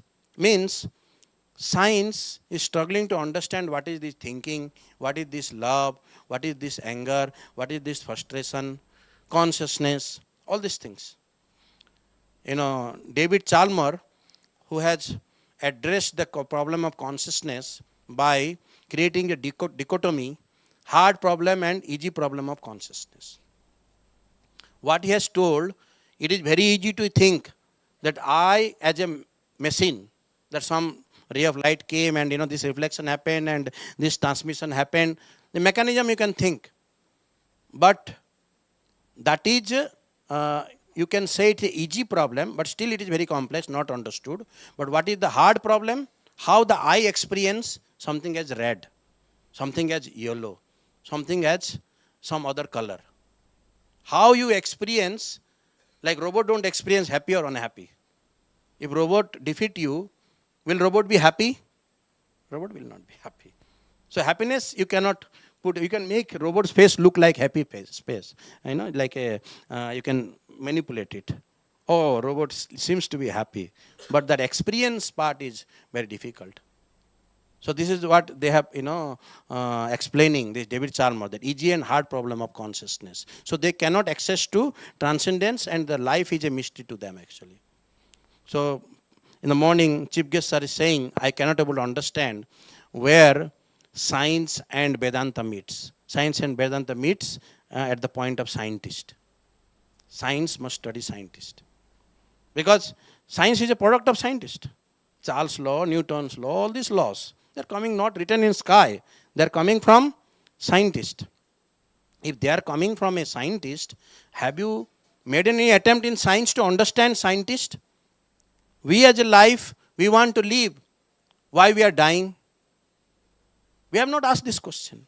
All scientists, they are thinking, how should I always live? How I become happy? How I can become happy? And how can I know the real knowledge? Knowing. Satchit Ananda. That problem is not solved. Life has that inherently. Everybody you test, why they are doing anything for happiness. They all want to live. They all want to know. That is the quality of life. So, the limits of philosophy is its logic rearranges ignorance. There are many types of logic they can give. Socrates has given this, Descartes has given this, and so many philosophers has given that. But this is just word jugglery. They have not come into a conclusive understanding of the origin and their relationship. Our Vedanta, when it begins with Athata Brahma Jigyasa, to inquire, who am I? And what is this world around us? From where it came? Janmadasyata. Athata Brahma Jigyasa, then Janmadasyata. Second verse of Vedanta Sutra, and this is the first verse of Srimad Bhagavatam. So these things, the inquiry is not there in the Western philosophy. Every philosopher is thinking to establish himself as very great. But in our tradition, we are not establishing ourselves as great. Because we know that we have not created even one small tiny atom, one grain of rice. All the scientists using their science cannot produce one blade of grass. Single blade of grass they cannot produce. We are too proud of photosynthesis. So let us use photosynthesis. Produce one blade of grass. We cannot produce. But nature is easily producing in front of so much of grass, so much of cells. They are coming. And Sir was also saying in medical science how we think about involvement of religion. And see how you look into a patient. Can you look into a patient as a combination of chemicals? Is a patient just a bunch of chemicals? Accumulation of chemicals? Is it a mechanical arrangement? Or the patient is something more than that? Can you murder a patient, kill a patient, which is known as mercy killing, euthanasia, and say that I did some chemical reaction? Science is saying life is just chemicals. Then why are you going and beating the doctor, putting the case against doctor, doing that thing? Or he did some chemical reactions after all. So you see, your philosophy is not practical. Your philosophy is not practical in day-to-day life. This is the thing. Like Ramanuja Acharya, when he challenged Shankaracharya, he told that you are telling one object is reflected in various media. And you are telling everything is one. See, your statement itself is contradictory. Ramanuja said humbly. Look into that. To his philosophy, when he is challenging, he is saying this. So look at how much contradictory the statements are. He is saying there is one Brahma. Then again he is saying there are so many reflecting media and there is so much reflections are there. So already he is talking about Brahma, Maya, all those things. Already talking about many. In this way, very simple argument Ramanuja is given. Our scriptures also giving very simple arguments. What you are saying, is it practical? You as a scientist, as a doctor, can you apply this philosophy on yourself? What you are saying, that you are just chemicals. If you are chemicals, how we are treating chemicals? Can somebody treat you like chemicals? It is impractical. There is a group, we have a group, Google group of Sadhu Sangha. Deepak Chopra was a great follower of this Mayavad. And he's saying, everything is one. Why people are telling about many? Then one of my godbrother wrote him, Dr. Chopra, why you should have a separate account, bank account? Can you transfer all your money to my account? Then he become very angry actually. Everything is same after all. You transfer. Your philosophy is impractical. So, see, very simple thing, logic will defeat. What is the philosophy that you are living? It must be practical also. So there is no universal consensus possible in this. There are so many philosophers, they keep on, what you can say, telling their own, ideas. Hegel has told this, and then Socrates has told that thing. Like this, so many people are telling. But there is all self-glory. what Socrates, one demigod, told to Socrates that he is the wisest man. Socrates. Then Socrates thought, why he is told that he is the wisest man? Because he thinks that I know that I don't know anything. I know that I don't know anything. But these people thinking they know something. So I am the wisest man in that way. Okay. They have double ignorance. So human-made religions also manifested. Various human-made religions. You know that, in the present time, so many people, that's mentioned in Srimad Bhagavatam, people, they don't know the revealed procedure, the Guru Parampara, then everybody come up with their own ideas like scientists. Every scientist is giving his own theory. So everybody can tell about their own idea. That is not acceptable as a revealed knowledge. Because it must be from the Guru Parampara. The first Guru, Krishna, what is given to Brahma, if there is mismatch, then that is being rejected. That is rejected. Krishna says in Gita, when this Parampara knowledge is lost, I myself come and establish. Yada yada hi dharmasya glani bhavati bharata abhyutthanam adharmasya tadatmanam sujamyaham paritranaya sadhunam vinasaya chaduskitam sambhavami juge juge. And he is telling to Arjuna, this Guru Parampara which I have given to Sun God is lost. So now I am again establishing it through you. He is saying that in Gita. So Lord is there always, time and again, when the Parampara knowledge is lost, he is coming and establishing. So human-made religion is disconnected from revelation. Teachings of Mahaprabhu, when Sriman Chaitanya Mahaprabhu, actually 535 years back, he came, Bengal is Lord Krishna himself, when he was doing pastime in Vrindavan. At that time, he seen his face in the Jamuna. Then he thought, I am so beautiful, but I cannot enjoy my own beauty. Only my devotees are releasing that. That is Srimati Radharani. So, how can I enjoy my own beauty? Then I should be a devotee. So, he assumed the mood of Radharani, and in the complexion of Radharani, molten golden color, Krishna came. If you go to Mangalagiri, I will start. So, this is in Mangalagiri, there is Chaitanya Mahaprabhu's Padapita is there. If you go to the steps right side. And in Lakshmi Narasimha temple, it is mentioned that 530 some years back, Lord Chaitanya Mahaprabhu came to visit that temple. And he went to many South India, Jagannath Puri, you can find his Sadabhuj form in the temple. His Padapita is also there. So, he came to establish the Yuga Dharma of age of Kali. And what Vedavyas has told, Harer Nama, Harer Nama, Harer Nameva Kevala, Kalau Nasteva, Nasteva, Nasteva Gatirannatha. 3 times stressed. Only the holy name of the Hari, holy name of the Hari, holy name of the Hari can save you. No other way, no other way, no other way, like this emphasis. To establish that Yuga Dharma, he came to spread the holy name. And when his disciple, Sanatana Goswami, asked him about who am I, then Mahaprabhu told, Jivera Swarupai Krishna Nityadas. What is my identity? That I am the eternal servant of the Lord. Because I am not the master, I have not created any of that. I am also not my creation. I am not Sarva Karana Karana. I am not the cause of all causes. So, from Krishna everything is coming. If the nose is there in the body, then it is a servitor of the body. As the breathing function, it is serving. I is there to serve a particular kind of function. So, we are also part of a reality as servants. So that portion as an organic whole he established. So these are all revealed truth, and he made his teaching all based on scriptures, not on one's own, what you can say, explanation of the things. So there is a role of Guru that our scripture says we have to surrender to a Guru, and he is the transparent via media of Krishna, and it requires how we approach Guru. It requires surrender and chastity.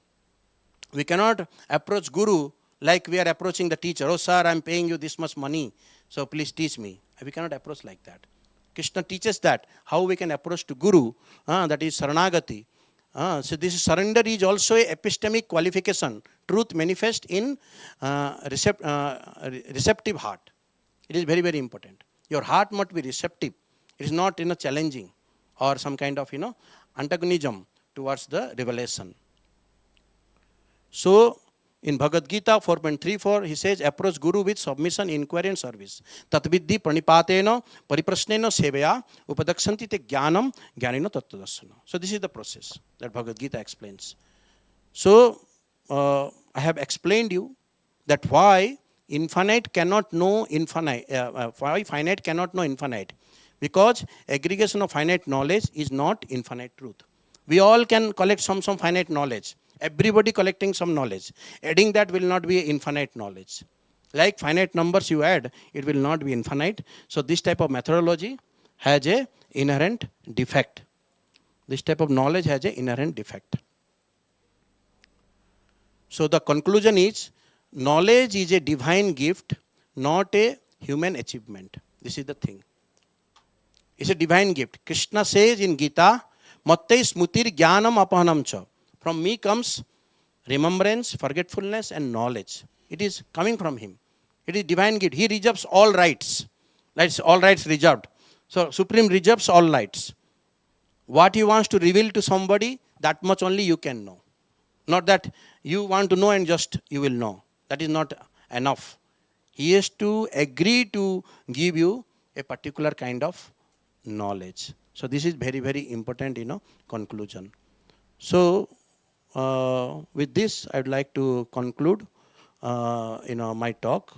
So from today's relevance, the challenges the scientific arrogance and autonomy facing is very, very significant. Delhi people are doing agitation that I don't want pollution. But by agitation you cannot solve that problem. What our forefathers, they saved this whole environment with reverence, this divine gift. In few hundred years of arrogance of scientific, so much advancement, we have destroyed everything. We were drinking water from rivers, from ponds.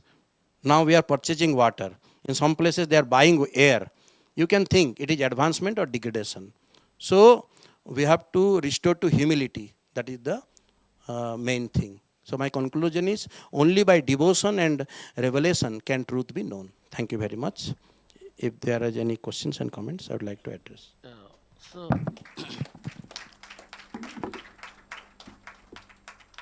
So with several examples, Dr. Bhaktinishkam Senta has narrated how finite cannot understand infinite means.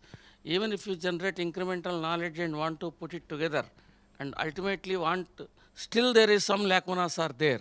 So in that kind of a situation, what is the process to understand the real infinity or real, that is through Sharanagati or to whatever, surrendering to Guru. So these are some of the methods which ancient Indian knowledge has provided us, and following that path, it is also possible to go and reach. Actually, that is according to him, it is the path. That's what he says. But the modern science has its own ways and explanation. So now the session we can have what he says is, for example, the scientists felt that I am supreme to the nature because I can understand the nature. But now what Bhaktinishkam Senta says is, you are part of nature, but you are not supreme of the nature. So understand yourself that you are part of the nature and try to play your own role as a small part of the role. Then we are not going to have the problems that we are facing, like the problems that we are facing in Delhi. Delhi is only a very, very simple example. We are facing several other problems with nuclear energies and other sources, biological warfares, several chemical warfares, several things have been created. Like Bhasmasura, what we have created are going to eliminate us, and what we have created is not going to give us any happiness. So with this conclusion, let us thank Dr. Bhaktinishkam Senta for the eloquent and wonderful presentation. And the session is open for 1 or 2 questions. If anybody has any questions, you can raise your hand and ask the question. He will be ready to answer.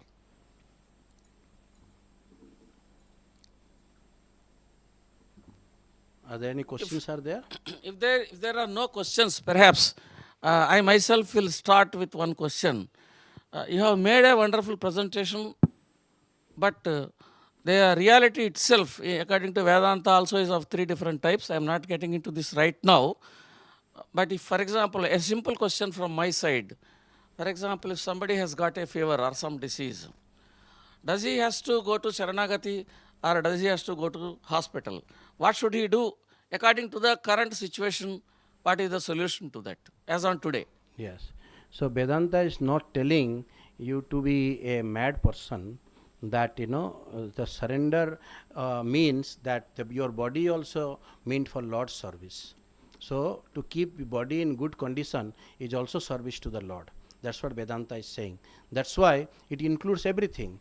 Your body, you are thinking I should not go to doctor, means you thinking that is your property. You want to decide body how will use. But if you think it is the property of Guru, like I am giving example of Sanatana Goswami. Sanatana Goswami, he taken bath in a pond, then his whole body got infected.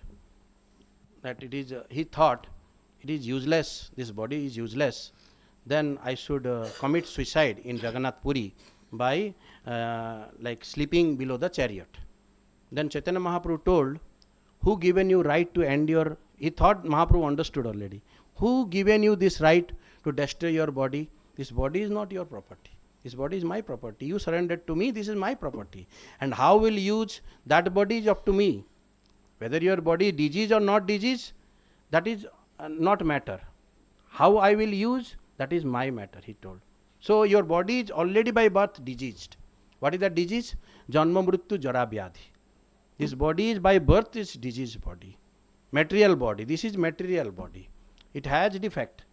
So it is taking birth, staying for some time and dying. So for that reason, you will not do your service. That is wrong. Yes, to maintain this body, how much you have to do, you do. But you thinking this body is everything. I only live for this body, that is illusion. I am not this body. But to keep body and soul together, what is necessary, I will do that. Any other question?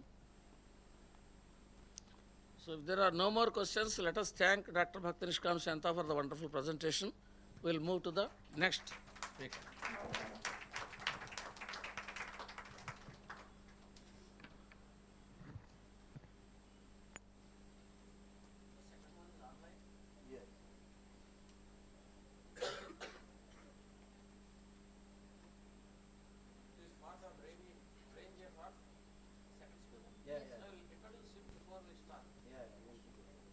So the next speaker, we are going to have Professor Brain J. Ford.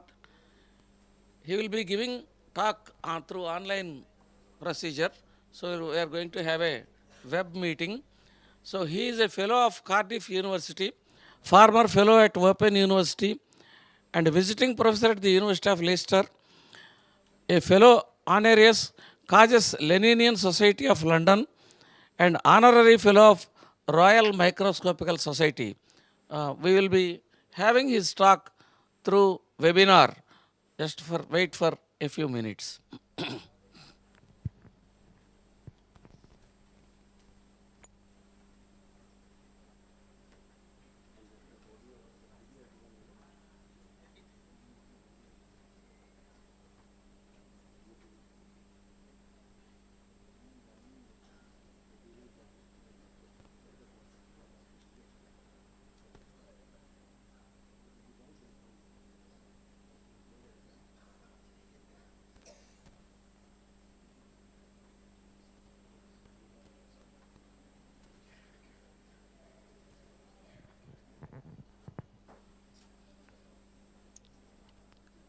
And by the way, Professor Ford is again going to speak to us on the criteria of perception, probing reality through Vedanta, enlightenment philosophy, and sentiment of a single cell. So these are the subjects that he is going to deal with, and he will be explaining them in detail during his talk.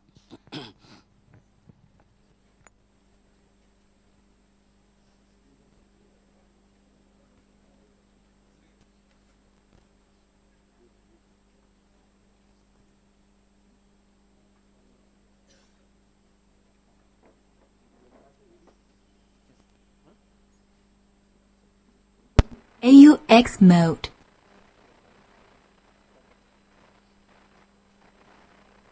Good morning, everyone. Today I'm going to address you on the subject of the criteria of perception, probing reality through Vedanta, Enlightenment philosophy, and the sentience of a single cell. The human quest to comprehend reality has long preoccupied philosophers from the ancient sages of India through the old cultures of Greece and Rome to the rationalists of the Enlightenment in Europe. Vedanta represents the profound non-dualistic tradition of Hindu philosophy, where reality is perceived not as a fragmented world of sensory experience, but as Brahman, the singular internal consciousness that underlies all vital phenomena.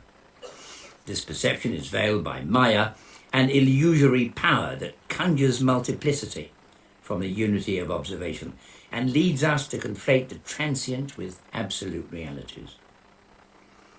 Western philosophy grappled with perception through the lens of epistemology and ontology, probing to seek firm foundations that might transcend doubt.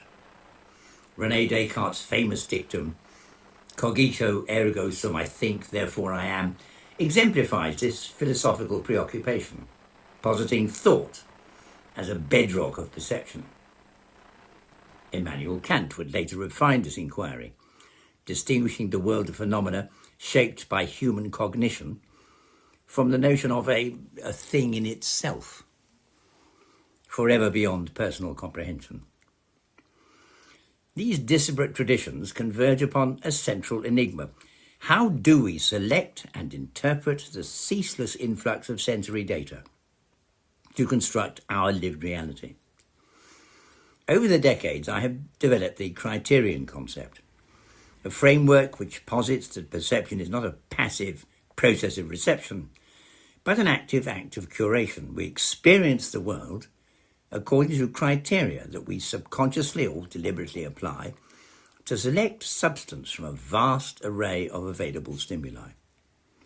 Sensing our situation is inherently complex, a probabilistic negotiation resolved by selective filters that prioritize relevance, threat, opportunity, or attraction. The concept bridges Eastern mysticism and Western rationalism, extending their philosophical obsessions into the microscopical realm of the single cell. I see living cells as essentially autonomous entities which employ analogous criteria to know themselves, to navigate their divergent destinies, and to make decisions rooted in what can only be described as self-awareness, as agency and intent.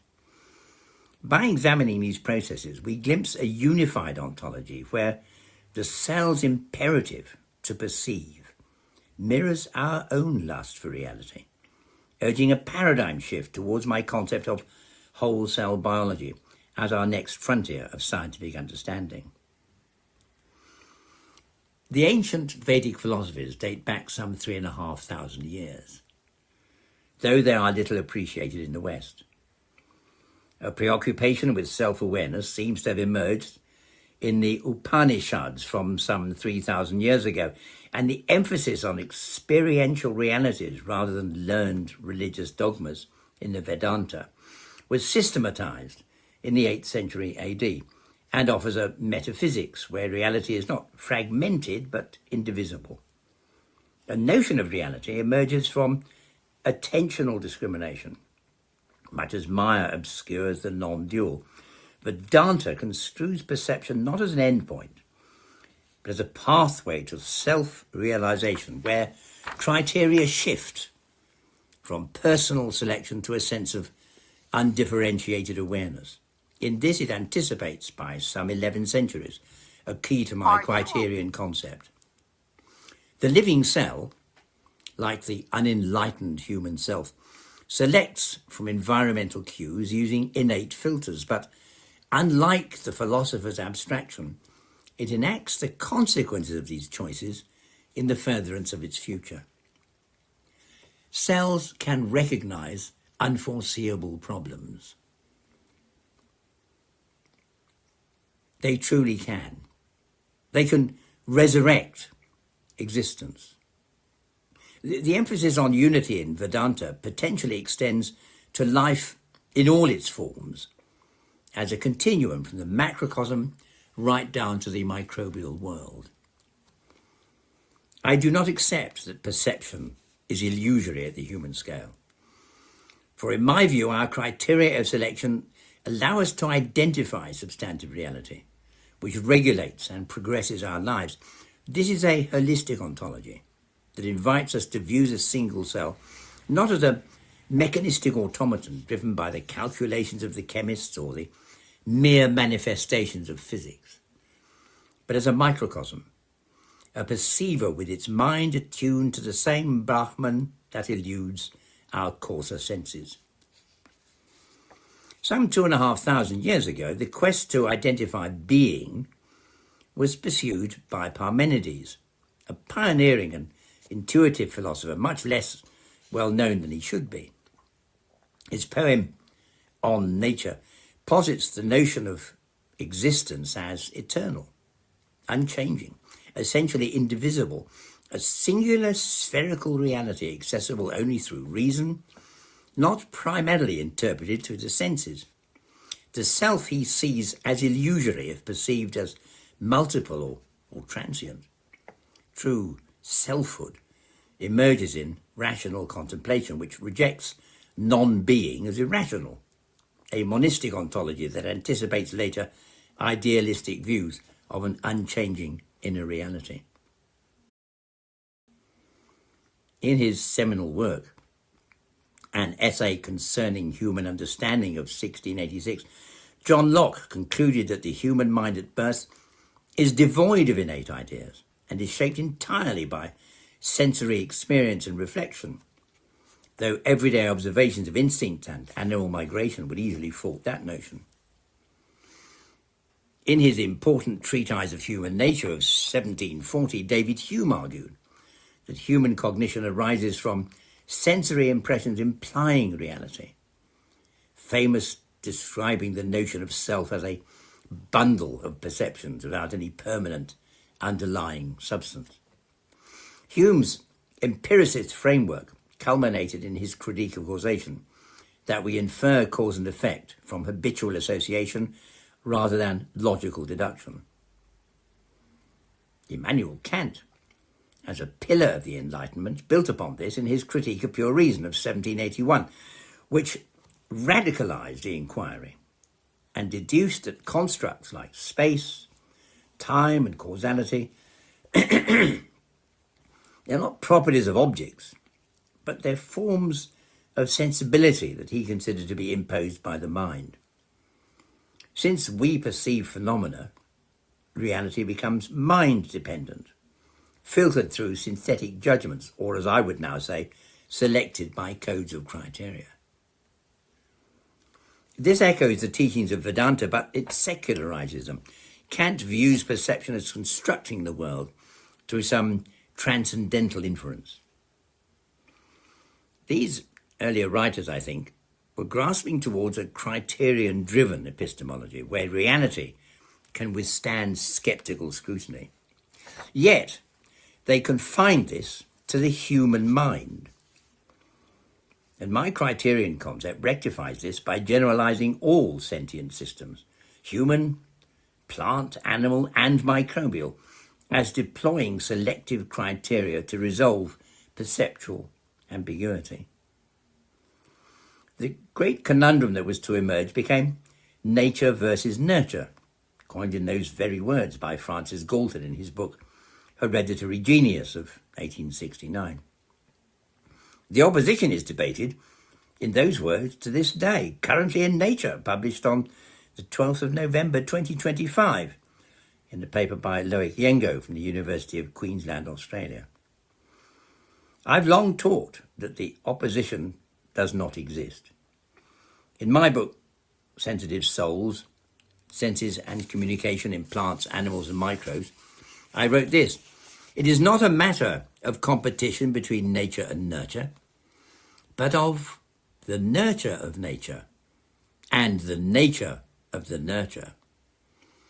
They develop in interdependent complexity. The dichotomy is an illusion.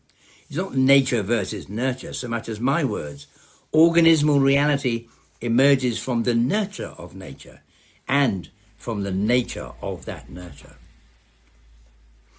The tension between accessible visualizations and authentic representation of biological complexity denies people the realities of cellular life. We rely on CGI for clarity and dynamism, but that does not reflect genuine live cell imagery. I have elaborated a comprehensive critique of prevailing paradigms in cell biology. Science has underestimated the autonomy and cognitive sophistication of individual cells, which is why I advocate a retreat from productionism to celebrate whole cell biology in 2009 by envisaging cells not merely as passive components in a molecular machine, but as inherently intelligent agents capable of decision-making, problem-solving, and considered purposeful behavior. I argue that multicellular organisms function as orchestrated communities of essentially autonomous entities that act in choreographed communities, challenging reductionist models that dissect cells into fragmentary biochemical pathways. This perspective, drawn from direct microscopical observations, suggests that our understanding of cellular reality, the fundamental nature of responsive heuristic systems, is primitive. And I urge a shift towards holistic, phenotypical approaches over purely genetic or molecular models. I offer what I think is a timely reminder of the need for epistemic humility. Despite all our investigative triumphs, the living cell's full repertoire of behaviour eludes our full comprehension. Nobody wants to know, but they should. My criterion concept posits that perception is a criterion-mediated process in which, faced with an overwhelming sensory manifold, organisms apply discriminatory thresholds that may be innate, acquired, learned, or experientially tuned to resolve actionable inference. These criteria select adaptive alternatives for threat detection, resource allocation, social bonding, the eternal quest to identify the correct fork in the road. I discussed some implications of the criterion concept in my book Genes, The Fight for Life in 1999. This concept critiques Descartes, whose cogito prioritizes thought as a criterion for being, whereas existence precedes cognition. A comatose patient lies in neural silence, and an algal filament persists in reality even when dormant. In isolation, cogito signifies nothing for the thinker. We can extend downwards for cells, exemplify this. Far from being passive billiard balls manifesting molecular chaos, the autonomous cell exhibits calculated microphenomenology.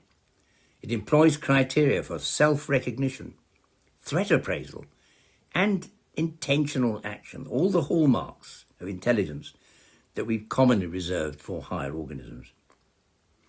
My criterion concept posits that perception is a criterion-mediated process which, faced with an overwhelming sensory manifold, organisms can display thresholds.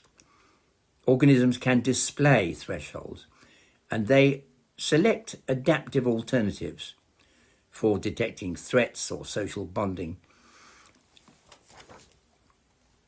And yet, criteria can often fool our senses.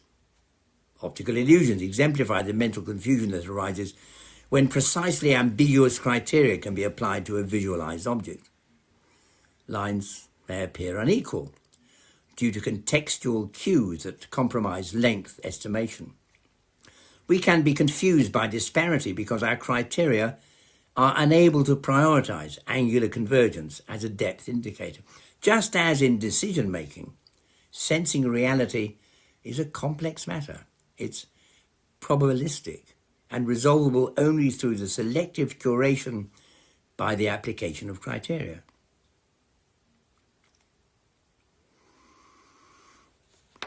The perceptual powers of the single cell transcend reductionist biology. And yet, single cells are very rarely found on television. There are documentaries galore, but when single cells appear, they are always arbitrarily interpreted as CGI. I found only one program recently in which microbes are mentioned. It is in fact a cartoon, an episode of The Simpsons, in which Marge Simpson is shown through a beautician's lens a microbe that is apparently going to compromise her beauty. Are you aware that you've exposed your skin to a whole host of airborne debeautifiers? No. This dermal magnifier will show the extent of the damage.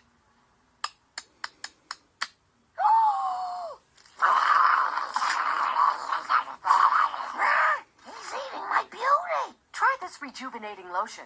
It contains over 60 ingredients. Whoa.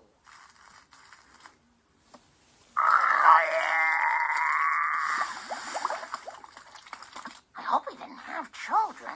Did he have children? Millions of them. So that's one cartoon, and here's another place where microbes appeared in cartoon form on TV. This is the view that people have of the reality of the microbe world.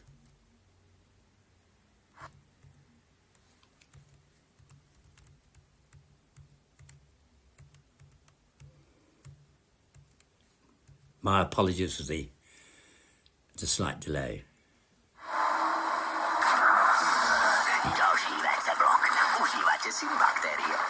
Jasně, šéfe. Oni si myslí, že nás to zabíjí. Se rozmnožujeme. Co to tu voní a je to tak? Osvěžujíce. Cože? Nový domestos Bhakti Stop. Nikdy jsem nic také osvěžujíce necítil. Vyblázni, teď nás to zabije. Nový domestos Bhakti Stop likviduje baktérie a zároveň osvěžuje. I think it would be far better to show people what bacteria are really like. Tiny single cells darting purposefully about, rather than being content to saturate people with these notions of bacteria portrayed as if they were cartoon characters. Bacteria are something that you very rarely see. Microbes, one doesn't find on television either. Look at something as beautiful as the dinoflagellates. An organism like Serratium, for example, has an extraordinary structure and projects two intertwining flagella, which never become tangled or interlaced, with which it can project itself from one part of the environment to the next. It is almost as though it is choosing where to go next, and it knows how to get there. Euplotes is one of my favourite organisms, a tiny protozoan. It might just be visible as the tiniest speck to the naked eye, but you can see how, when you look at it under the microscope, it seems to pick up particles of algae from the surrounding water and rejects many of them. It makes selections. It is using codes of criteria to do so. You often think of water being pure if you come across a mountain stream because it has no microbes in, but no, it's because it does have microbes in. Little microbes like the vorticelids, which are little bell-shaped cells surrounded by a ring of beating cilia, which comb bacteria out of the water. In truth, microbes purify water rather than contaminate it. And yet, if you look, for example, on physics site, there's a page entitled Life in Physics, and the caption to the illustration says that organisms have aspects of complexity and order, as in the slice of a plant stem. Researchers hope to develop the basic equation. Researchers hope to eventually develop the basic equations that describe all life. There are no equations to describe life. But if you do see a single cell on television, it's going to be just a round blob with a blob in the middle, supposedly the nucleus. I call them jelly beans. All you ever see on TV are jelly beans. They're not real cells at all. Real cells are incredibly complicated, and yet we're never permitted to see them in reality. If scientists succeed in uncovering all the secrets of the cell, it can be a tremendous benefit for all humanity.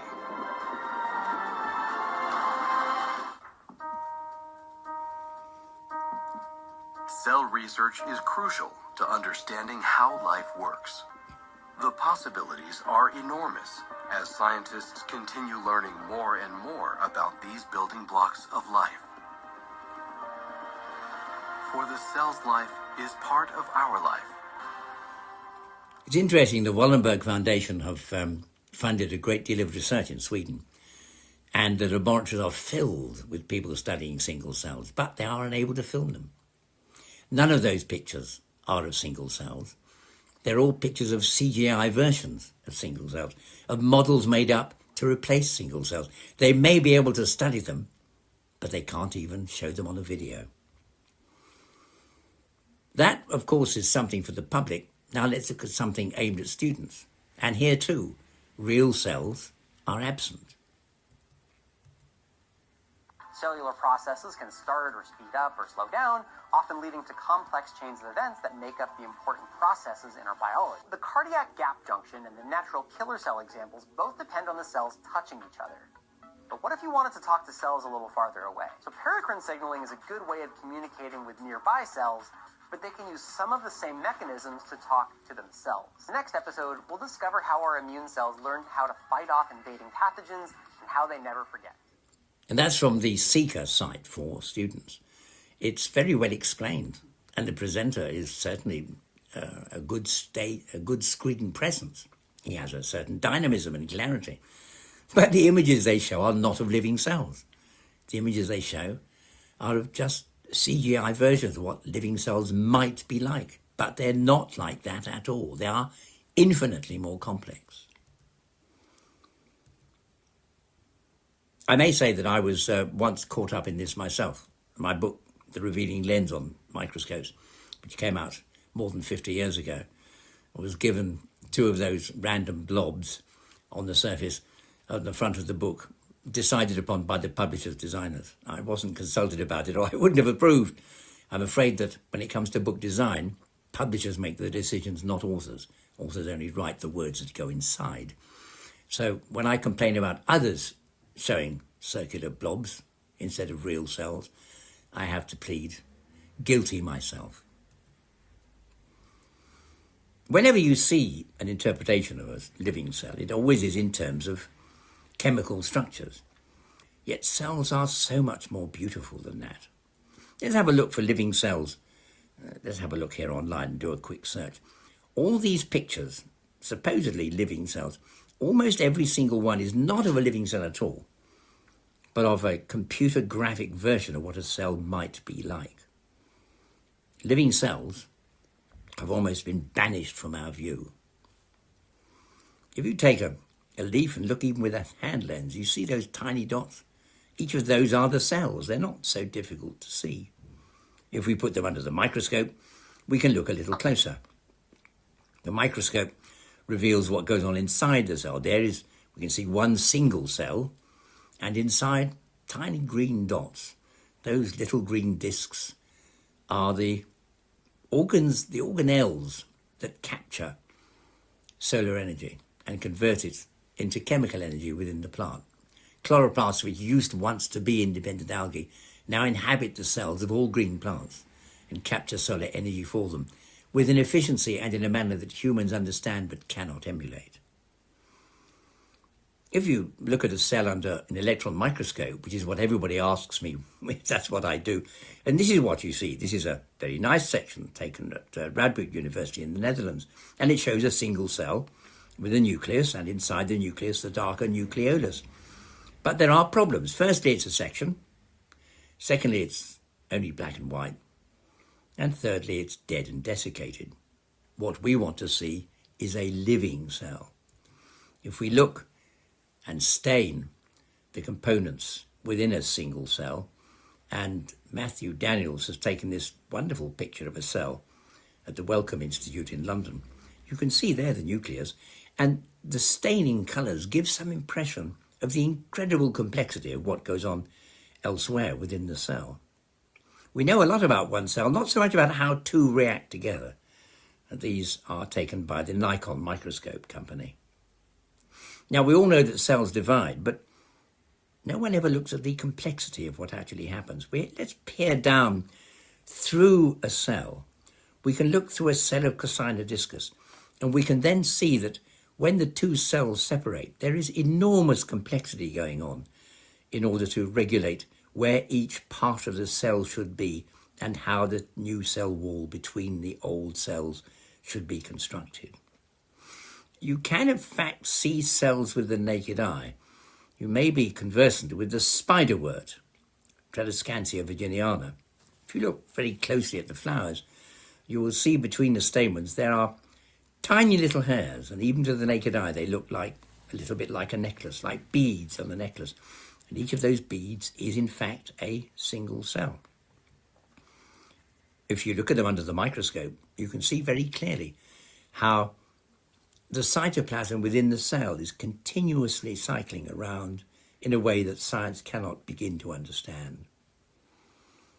One of the most interesting examples of all was the case of the leukocyte that was filmed by David Rogers of Vanderbilt University in 1959, a really quite extraordinary example of how a single cell can attack after chasing and identifying and cornering a pathogenic bacterium. This is approaching 65 years old, and it's quite remarkable to think that few people have taken anything like it since. And of course there are amoebae within our cells. Here is the white cell acts as an amoeba.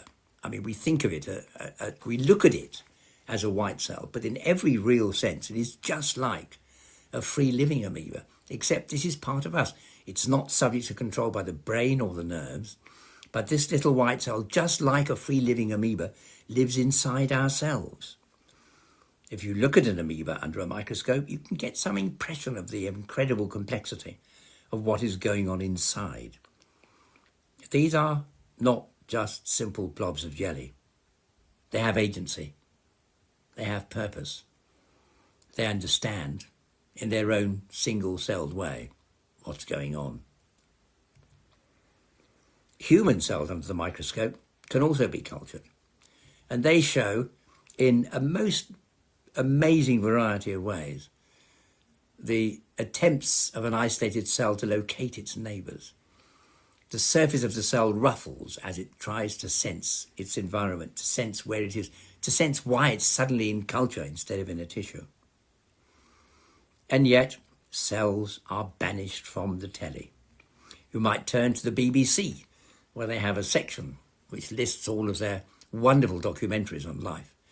And if you turn and look at this, you will discover the most extraordinary list of absolutely every kind of organism you can think of. You go right the way down to the sponges, right to the basis of life. The only thing there isn't is any sign, anywhere at all, of a microbe. I might also mention the fact that David Attenborough once described how simple was life when he started to film and how crude were the facilities they had. Whereas, as the years went by, they could, he said, film everything, from the largest beast to the smallest. But the smallest that he showed was a leafhopper. And the leafhopper is actually composed of 5 million cells. There's no point whatever in thinking that in some peculiar way we have to... no way in which we can imagine that we're actually looking at the smallest life possible. The smallest life the BBC can show you is composed of 5 million cells. On one occasion, George McGavin, a great friend of mine, made a series for television for BBC called Miniature Britain. And I was so excited to think that he was going to be showing us life through the microscope. But it didn't work out that way. I waited with eagerness to see the programme when it was broadcast, and when it did come up on screen, all that one saw was a lot of film of bits of dirt and debris. In fact, the final sequence of that film is of 3 shots just of bits of dirt overlaid on top of each other to try and make them look interesting. But interesting, I'm afraid, they weren't. Not if you were any sort of cell biologist. One of the most interesting dinoflagellate organisms is Noctiluca. This is the little organism, it's a little protozoan, which has an absolutely fascinating life, and it glows when interfered with. This is the creature which, in tropical waters around India, will sometimes make the sea phosphoresce when moved. You might go swimming in the ocean, and as your fingers move, you'll see little flashes of light. Well, that's from Noctiluca. One of my favourite organisms is called Coleps, an extraordinary little creature. It looks like a little barrel. It's a single cell. But when you look at it closely, you can see that the cytoplasmic projections from the cells act almost like tiny little limbs. This is a cell, it has no skeleton, it has no muscles, but it manages to move in a purposeful way, like an insect or a mouse scrabbling for bits of food amongst the detritus. Paramecium is an organism many of us learned in school. I rather hope you learned about it in school.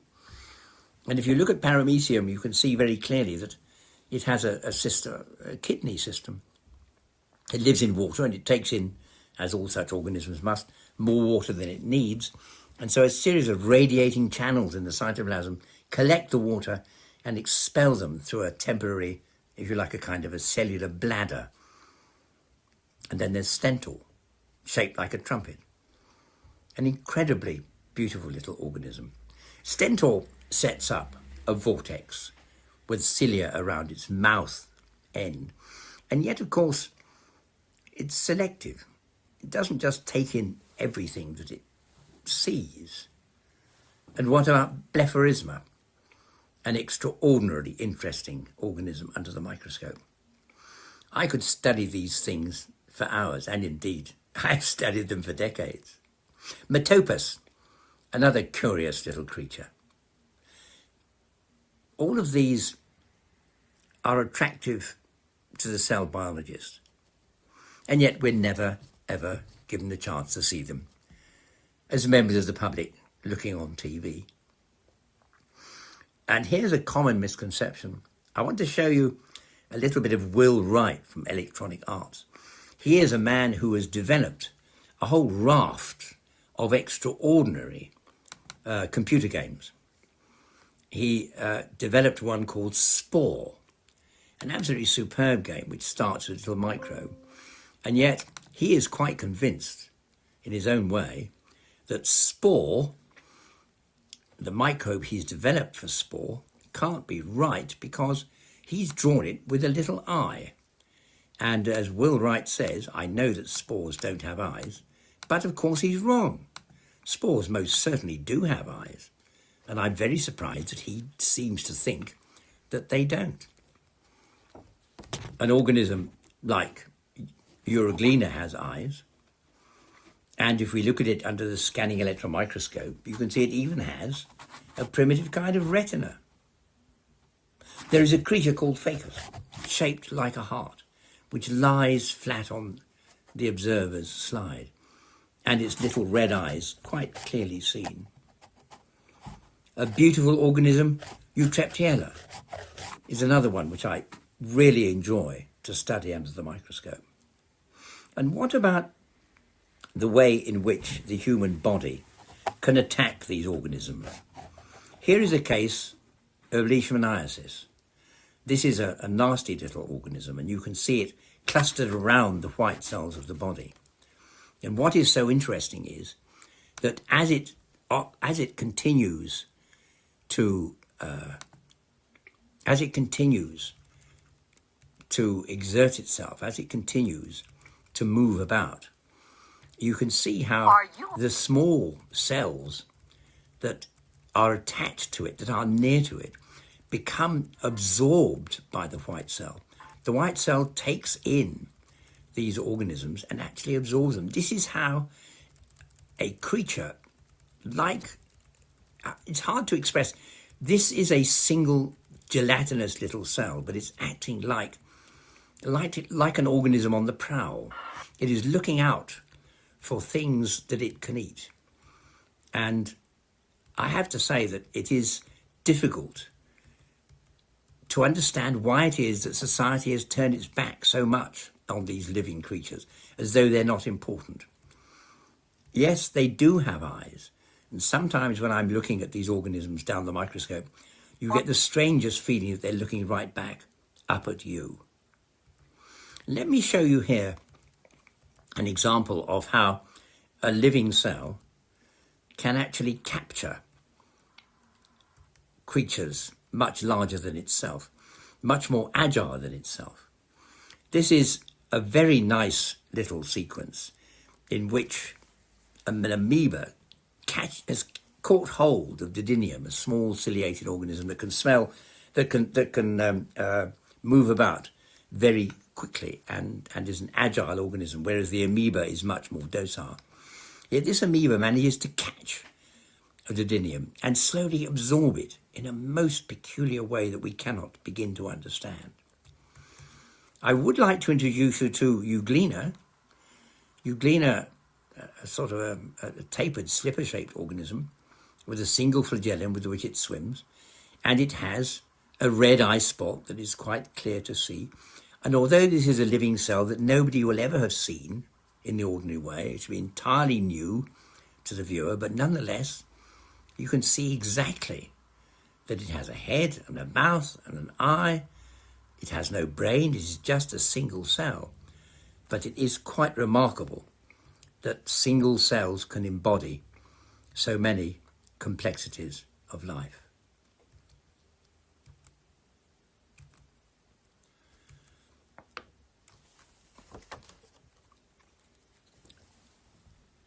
If you were to look at the white cliffs of Lompoc in California, you will see cliffs composed of diatomite.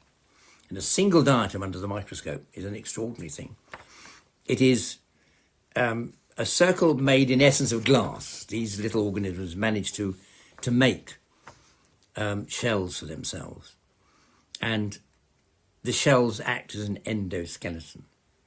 They are extremely beautiful under the microscope.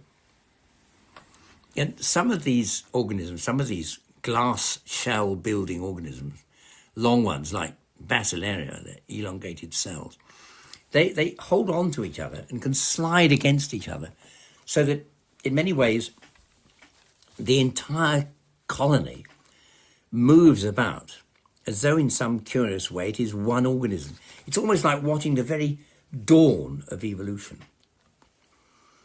And what about Microsterias, a beautiful circular organism, a desmid, a quite delightful little creature under the microscope. Closterium is another, which is shaped more like an almost flattened boomerang. And yet these creatures can divide. The single Microsterias, though it's incredibly complicated, it's unbelievably complicated to understand. And yet it manages to reproduce itself within the space of 12 hours, and every little detail of the daughter cell is faithfully reproduced. Closterium, the elongated diatom, also divides. It sends up two little bulges, and it indulges in sexual reproduction by conjugating with the cell next door. And it sends out two little bulges which eventually meet, and then they can fuse together. The male enters the female cell and forms a cyst. Spirogyra, which I'm sure many of you knew at school, is another interesting organism. It too indulges in sexual reproduction. Two filaments can lie together, then a conjugation tube forms between the two. The male cell crawls through to unite with the female cell, and any cells that don't have a pair are destined to die in the winter cold. You may have heard of spirulina. It's a very popular dietary supplement in the West. And yet, under the microscope, you can see that spirulina has incredibly difficult movements going on within. We don't understand what any of them means. I have, in fact, discussed this in the past on television. And on one occasion, I gave a lecture about a curious form of amoeba that you'd never normally hear of. These are amoebae that can make shells for themselves. Indeed, I happened to find a market stall selling lampshades that were almost identical in every respect to the beautiful little shells that the microbes were making. Now, if you made something like that in evening classes, I would be very impressed. But here you had a wonderful tapering vase-like shell made by an amoeba with no brain, no muscles, no cement glands, no jaws, no claws, no limbs. A single amoeba manages to assemble a beautiful vase-shaped home for itself made out of cemented together sand grains, exactly like the lampshade that a human craftsman had made. It's quite extraordinary to think that there is so much sheer manipulative skill on the part of a tiny creature. I lectured on these once, and later it turned up in the BBC. Later it turned up on the BBC in a quiz show. It's quite interesting to look at what the panellists thought. Why have we never been shown this before? They were very puzzled. Was it a conspiracy to keep this information from us? No, it's just that producers never want to show living microbes on a television program. I've no idea why it is. They are so incredibly beautiful, so complex, and so endlessly fascinating. The prowess of this single cell transcends our reductionist ideas of biology. I mean, the stomatal guard cell in a plant embodies multifaceted sensibility. It can sense touch, mechanoreception, chemical signals, such as abscisic acid in drought response, light, phototropism, vibration, thigmomorphogenesis, and water potential, turgopressure. These inputs mirror the senses that we have valued in ourselves so much. Here is a single cell in the leaf of a weed growing in the sidewalk, and yet within that cell are the same facilities, the same perceptive facilities on which we pride ourselves so much. We rely on CGI for clarity and dynamism, but it will never reflect genuine live cell imagery. I believe that multicellular organisms function as orchestrated communities of essentially autonomous entities that act in choreographed communities, which challenges reductionist models that dissect cells into fragmentary biochemical entities. Our study of cellular reality is going to demand a totally new approach to biology in the future. And I think it's high time that we began to understand it now. A great example of the way in which single cells almost imitate the behavior of higher cells is in this neat little film sequence by James Wife, who caught an organism called Holofria ovum. It has tiny toxocysts inside each cell, which can disable its foe. And when it meets a stentor, it damages the stentor. The stentor is clearly wounded. It recoils. And yet, Holofria ovum thinks it's going to damage and consume the stentor, but stentor can recover. A great puff of cytoplasm is released from the stentor cell, but it has a remarkable capacity to heal itself, and it will mend its cell wall and continue to swim. This is a mechanism that has evolved within the stentor in order to allow it to avoid the exigencies of life. But there are occasions when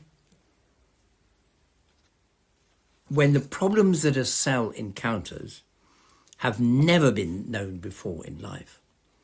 And the example I would like to show you is that of antithamnion, a red alga.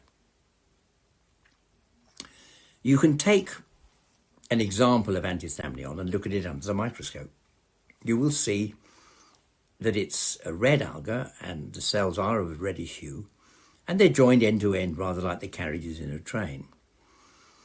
But it will reveal repair mechanisms that defy any molecular determinism. If we cut one of those cells in half, the cytoplasm will stream out. The cell is broken, just like cracking an egg. And yet, adjacent cells detect the breach, and they set out to reconstitute the lost cell. Now, we cannot comprehend the intense complexity of what goes on, but the undamaged neighbours extend protoplasmic components that meticulously copy the empty cell walls. They reorient and they seal the wound. They mend the cell wall almost invisibly, and they soon restore full functionality to an abandoned and destroyed cell. Let's watch it again. This is not some curious chemical cure, but the choreographed intervention after sensing damage, evaluating the feasibility of repair, and then executing action that allows us to infer altruism, other than self-preservation, a criterion for kin selection at the unicellular scale. These various vignettes reveal cellular intelligence, autonomy, cognition, and decision-making that is inherent to all life. You might think that the antithamnion has evolved this mechanism through natural selection, but no. Although an antithamnion filament might often be broken, the two ends, if it's trodden on by a dinosaur or broken by a rush of water, or indeed if it's hit by a falling rock or damaged by the tide or pulled apart in some other way, that the two ends are going to end up many meters away from each other. The only place in the world in which the two ends of a broken cell can end up in apposition is on a microscope slide in a laboratory.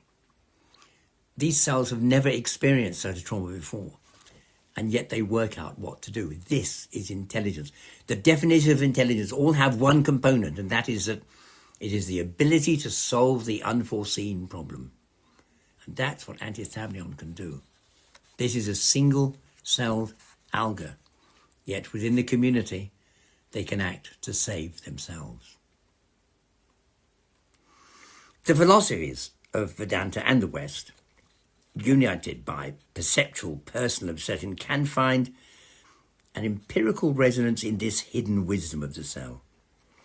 My criterion concept illuminates this convergence, for perception is selective curation to find order amid chaos.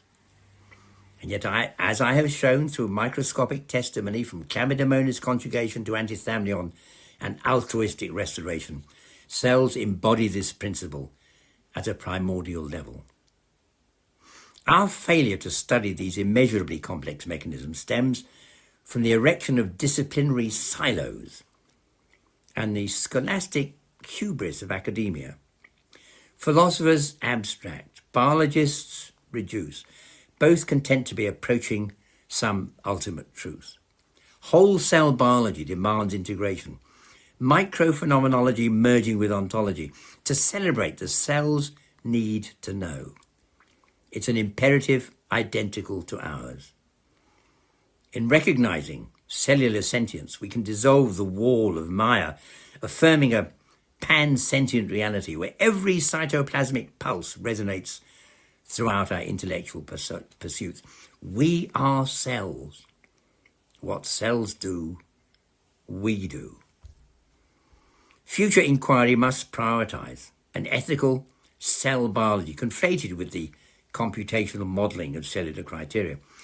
These unthought of interdisciplinary dialogues will transcend perceptual parochialism, perceiving the living universe as neither illusion nor physical phenomenon, but as a vibrant and conscious continuum. Cells share our awareness. Cells create our awareness. Cells are aware. Ladies and gentlemen, thank you very much.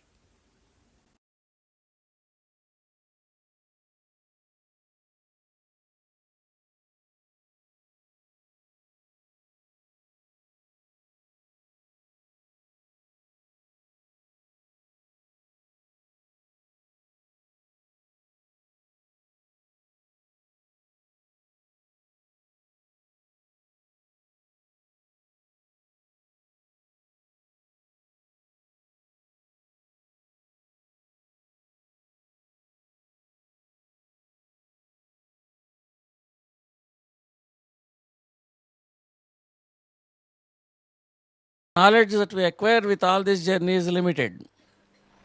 So therefore, we need to integrate different knowledge forms to get a complete picture out of it.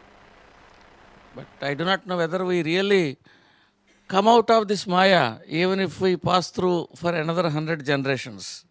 So let us thank Dr. Ford for the wonderful presentation. And can we have some questions? I think now it is too early morning for him, so he may not be able to. I think it also a recorded talk appears like. So let us thank Dr. Ford. Thank you very much. So we'll move on.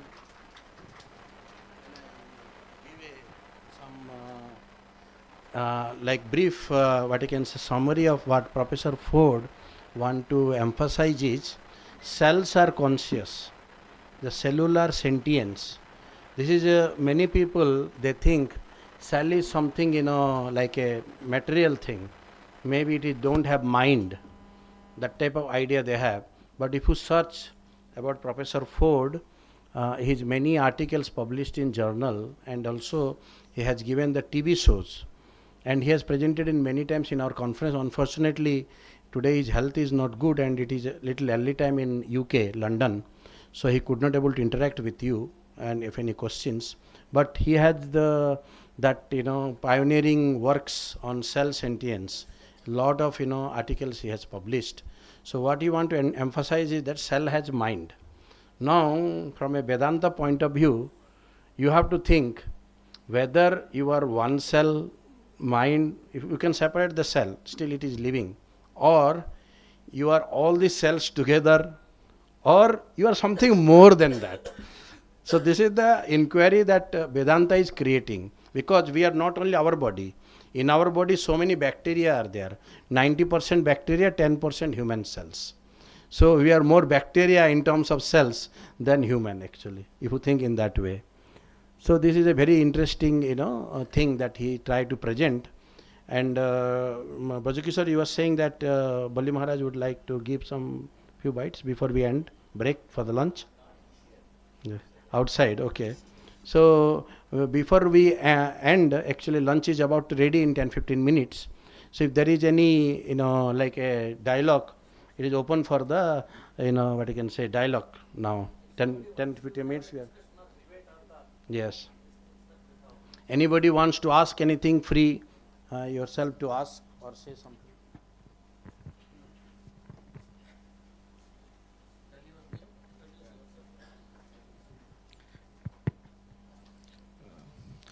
I am Dr. Bharat, Professor of Critical Care, NRI Medical College.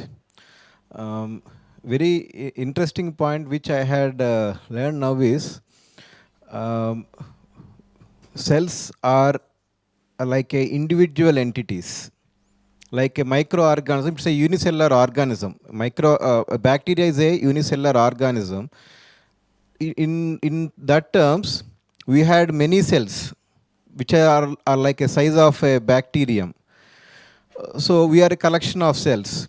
Here my doubt is, if a unicellular organism is aware of itself, that means it is aware of its identity.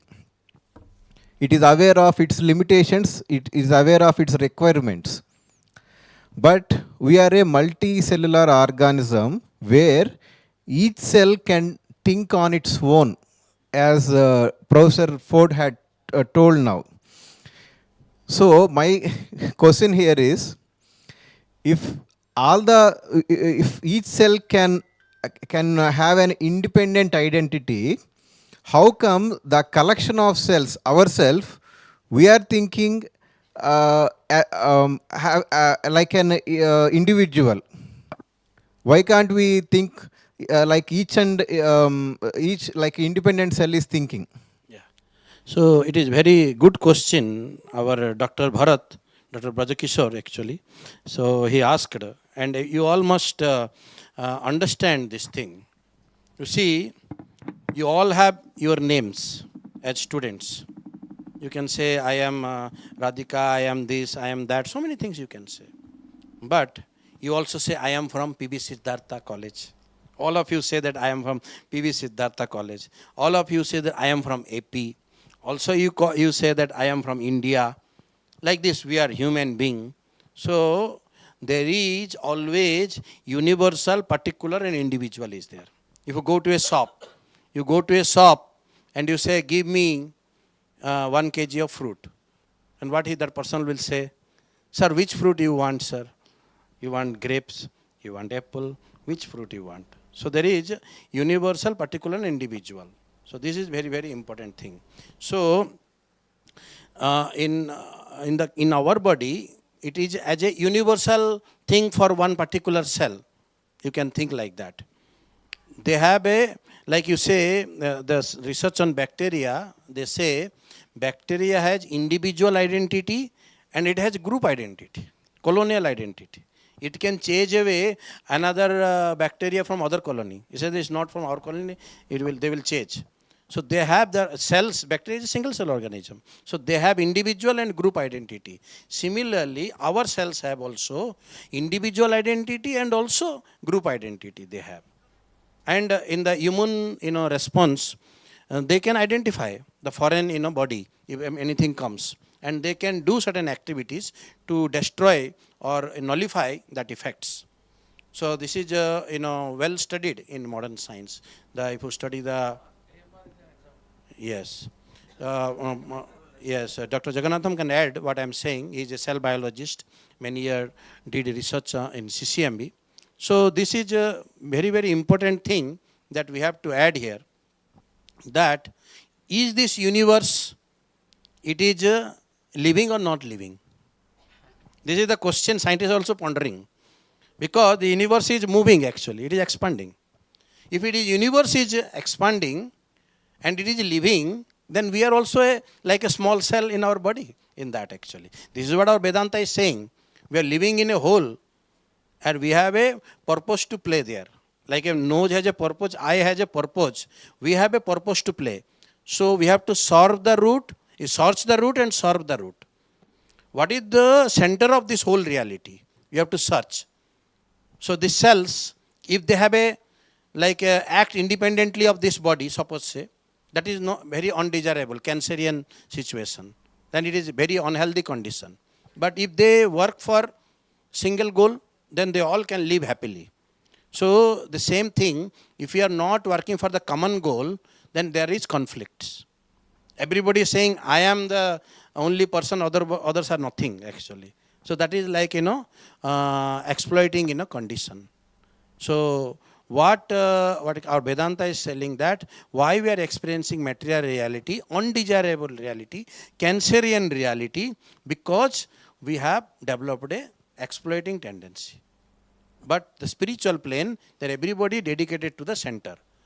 So this is like a jail. This world is like a jail. So if you are not following the country's interest, country's law, you are being put in the jail. But the people in the jail are very less than the people outside. Right? So this world and the entities are very less, as the scripture says, than the spiritual plane. So we are not thinking deeply about our origin, our identity, which is coming from the origin. Because we have not originated from our own. If you trace back, as a morning I was telling you, life come from life come from life, biogenesis, then there is a first life. Life is also is also producing matter. The nail, hair, one small seed is producing so much of biomass. We can see that. Then both matter and life coming from where? That origin, what is our role there?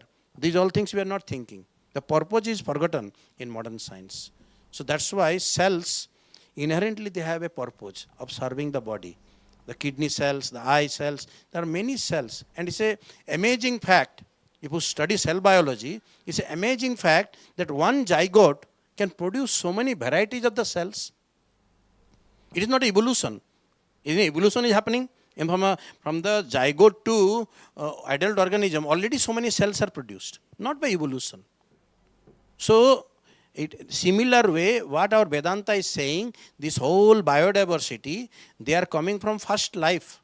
Like one cell can produce in front of you all the varieties of the cell, eye cell, kidney cell, all different types of cells. Similarly, all the life forms, they are product of organic development, not accident, as science has falsely proclaimed. You can add to that if you like.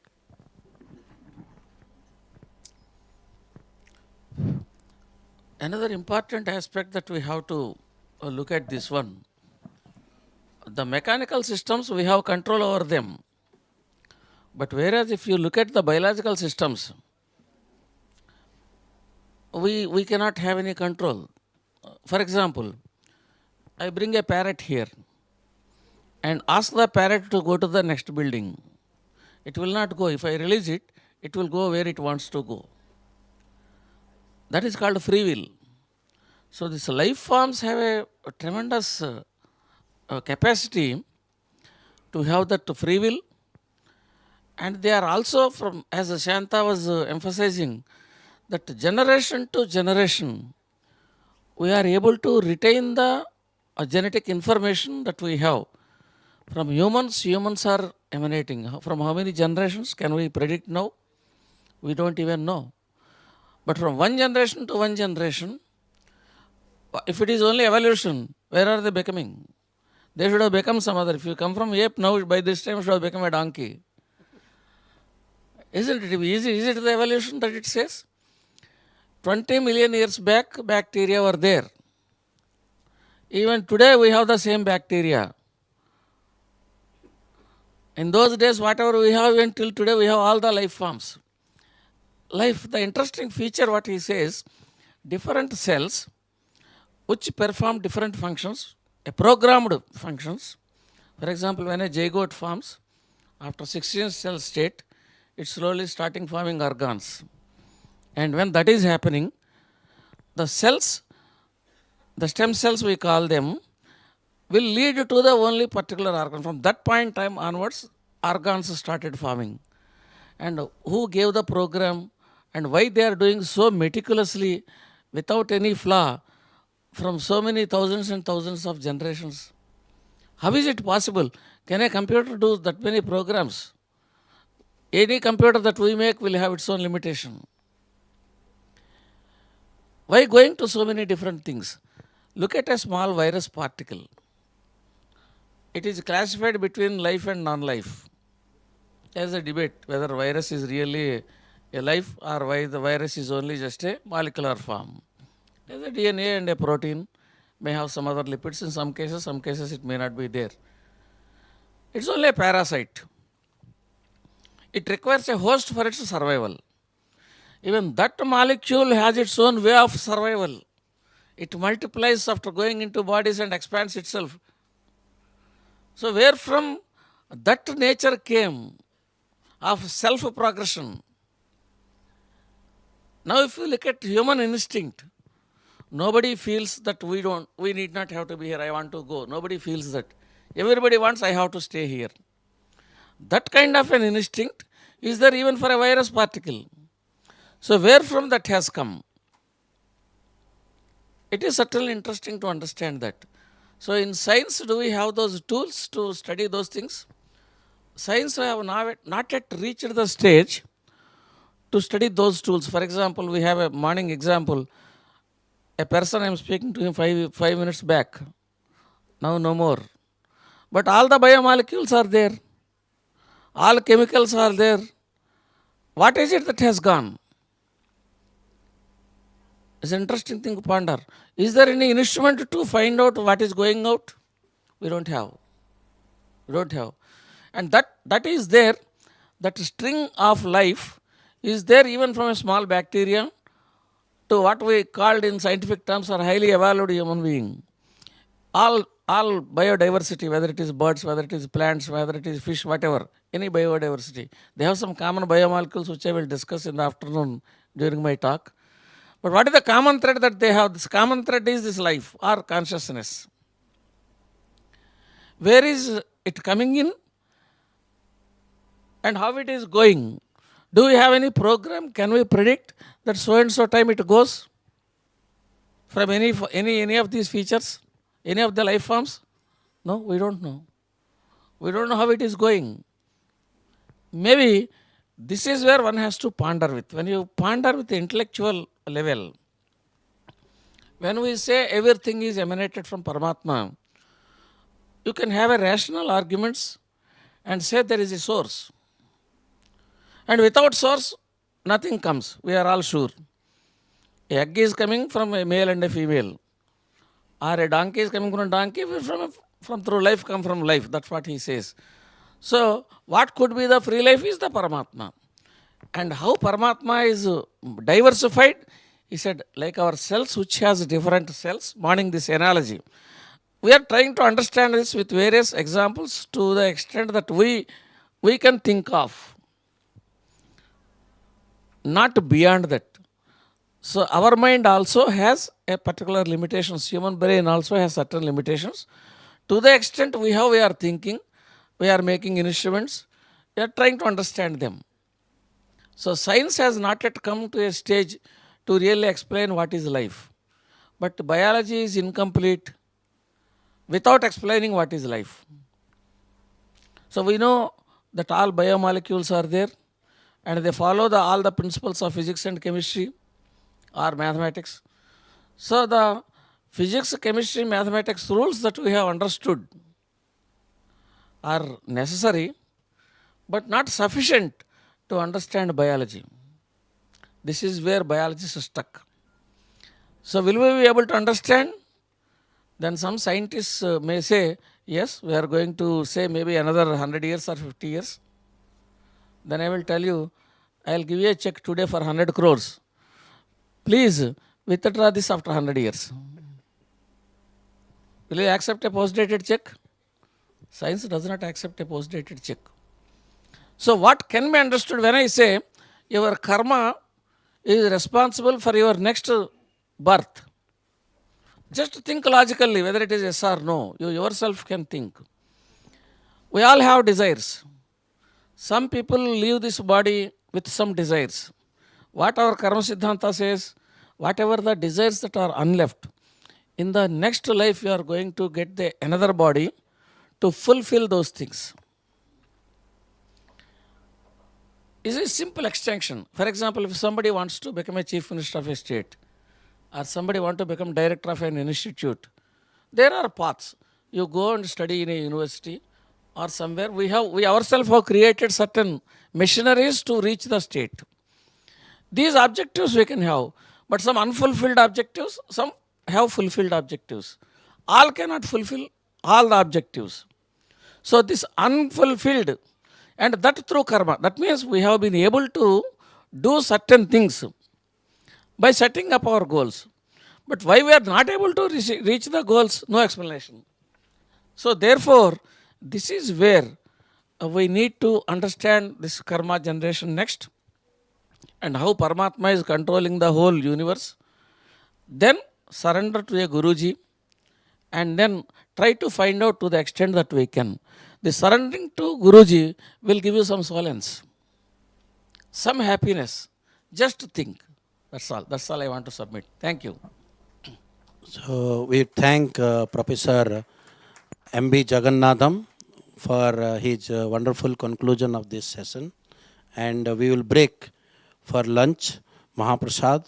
And then after that, what is the time now, Brajakishore? Can you see? So we will come at 1:30. Is that okay? 45 minutes. So 1:30 we are meeting here, and those presenters who have the talks in the next session, please give your PPT to our volunteer so that he can load it. And some online presenters are there. We have to check the Zoom also. So those who are registered but not received the conference kit, then they can collect there. The conference kit is there.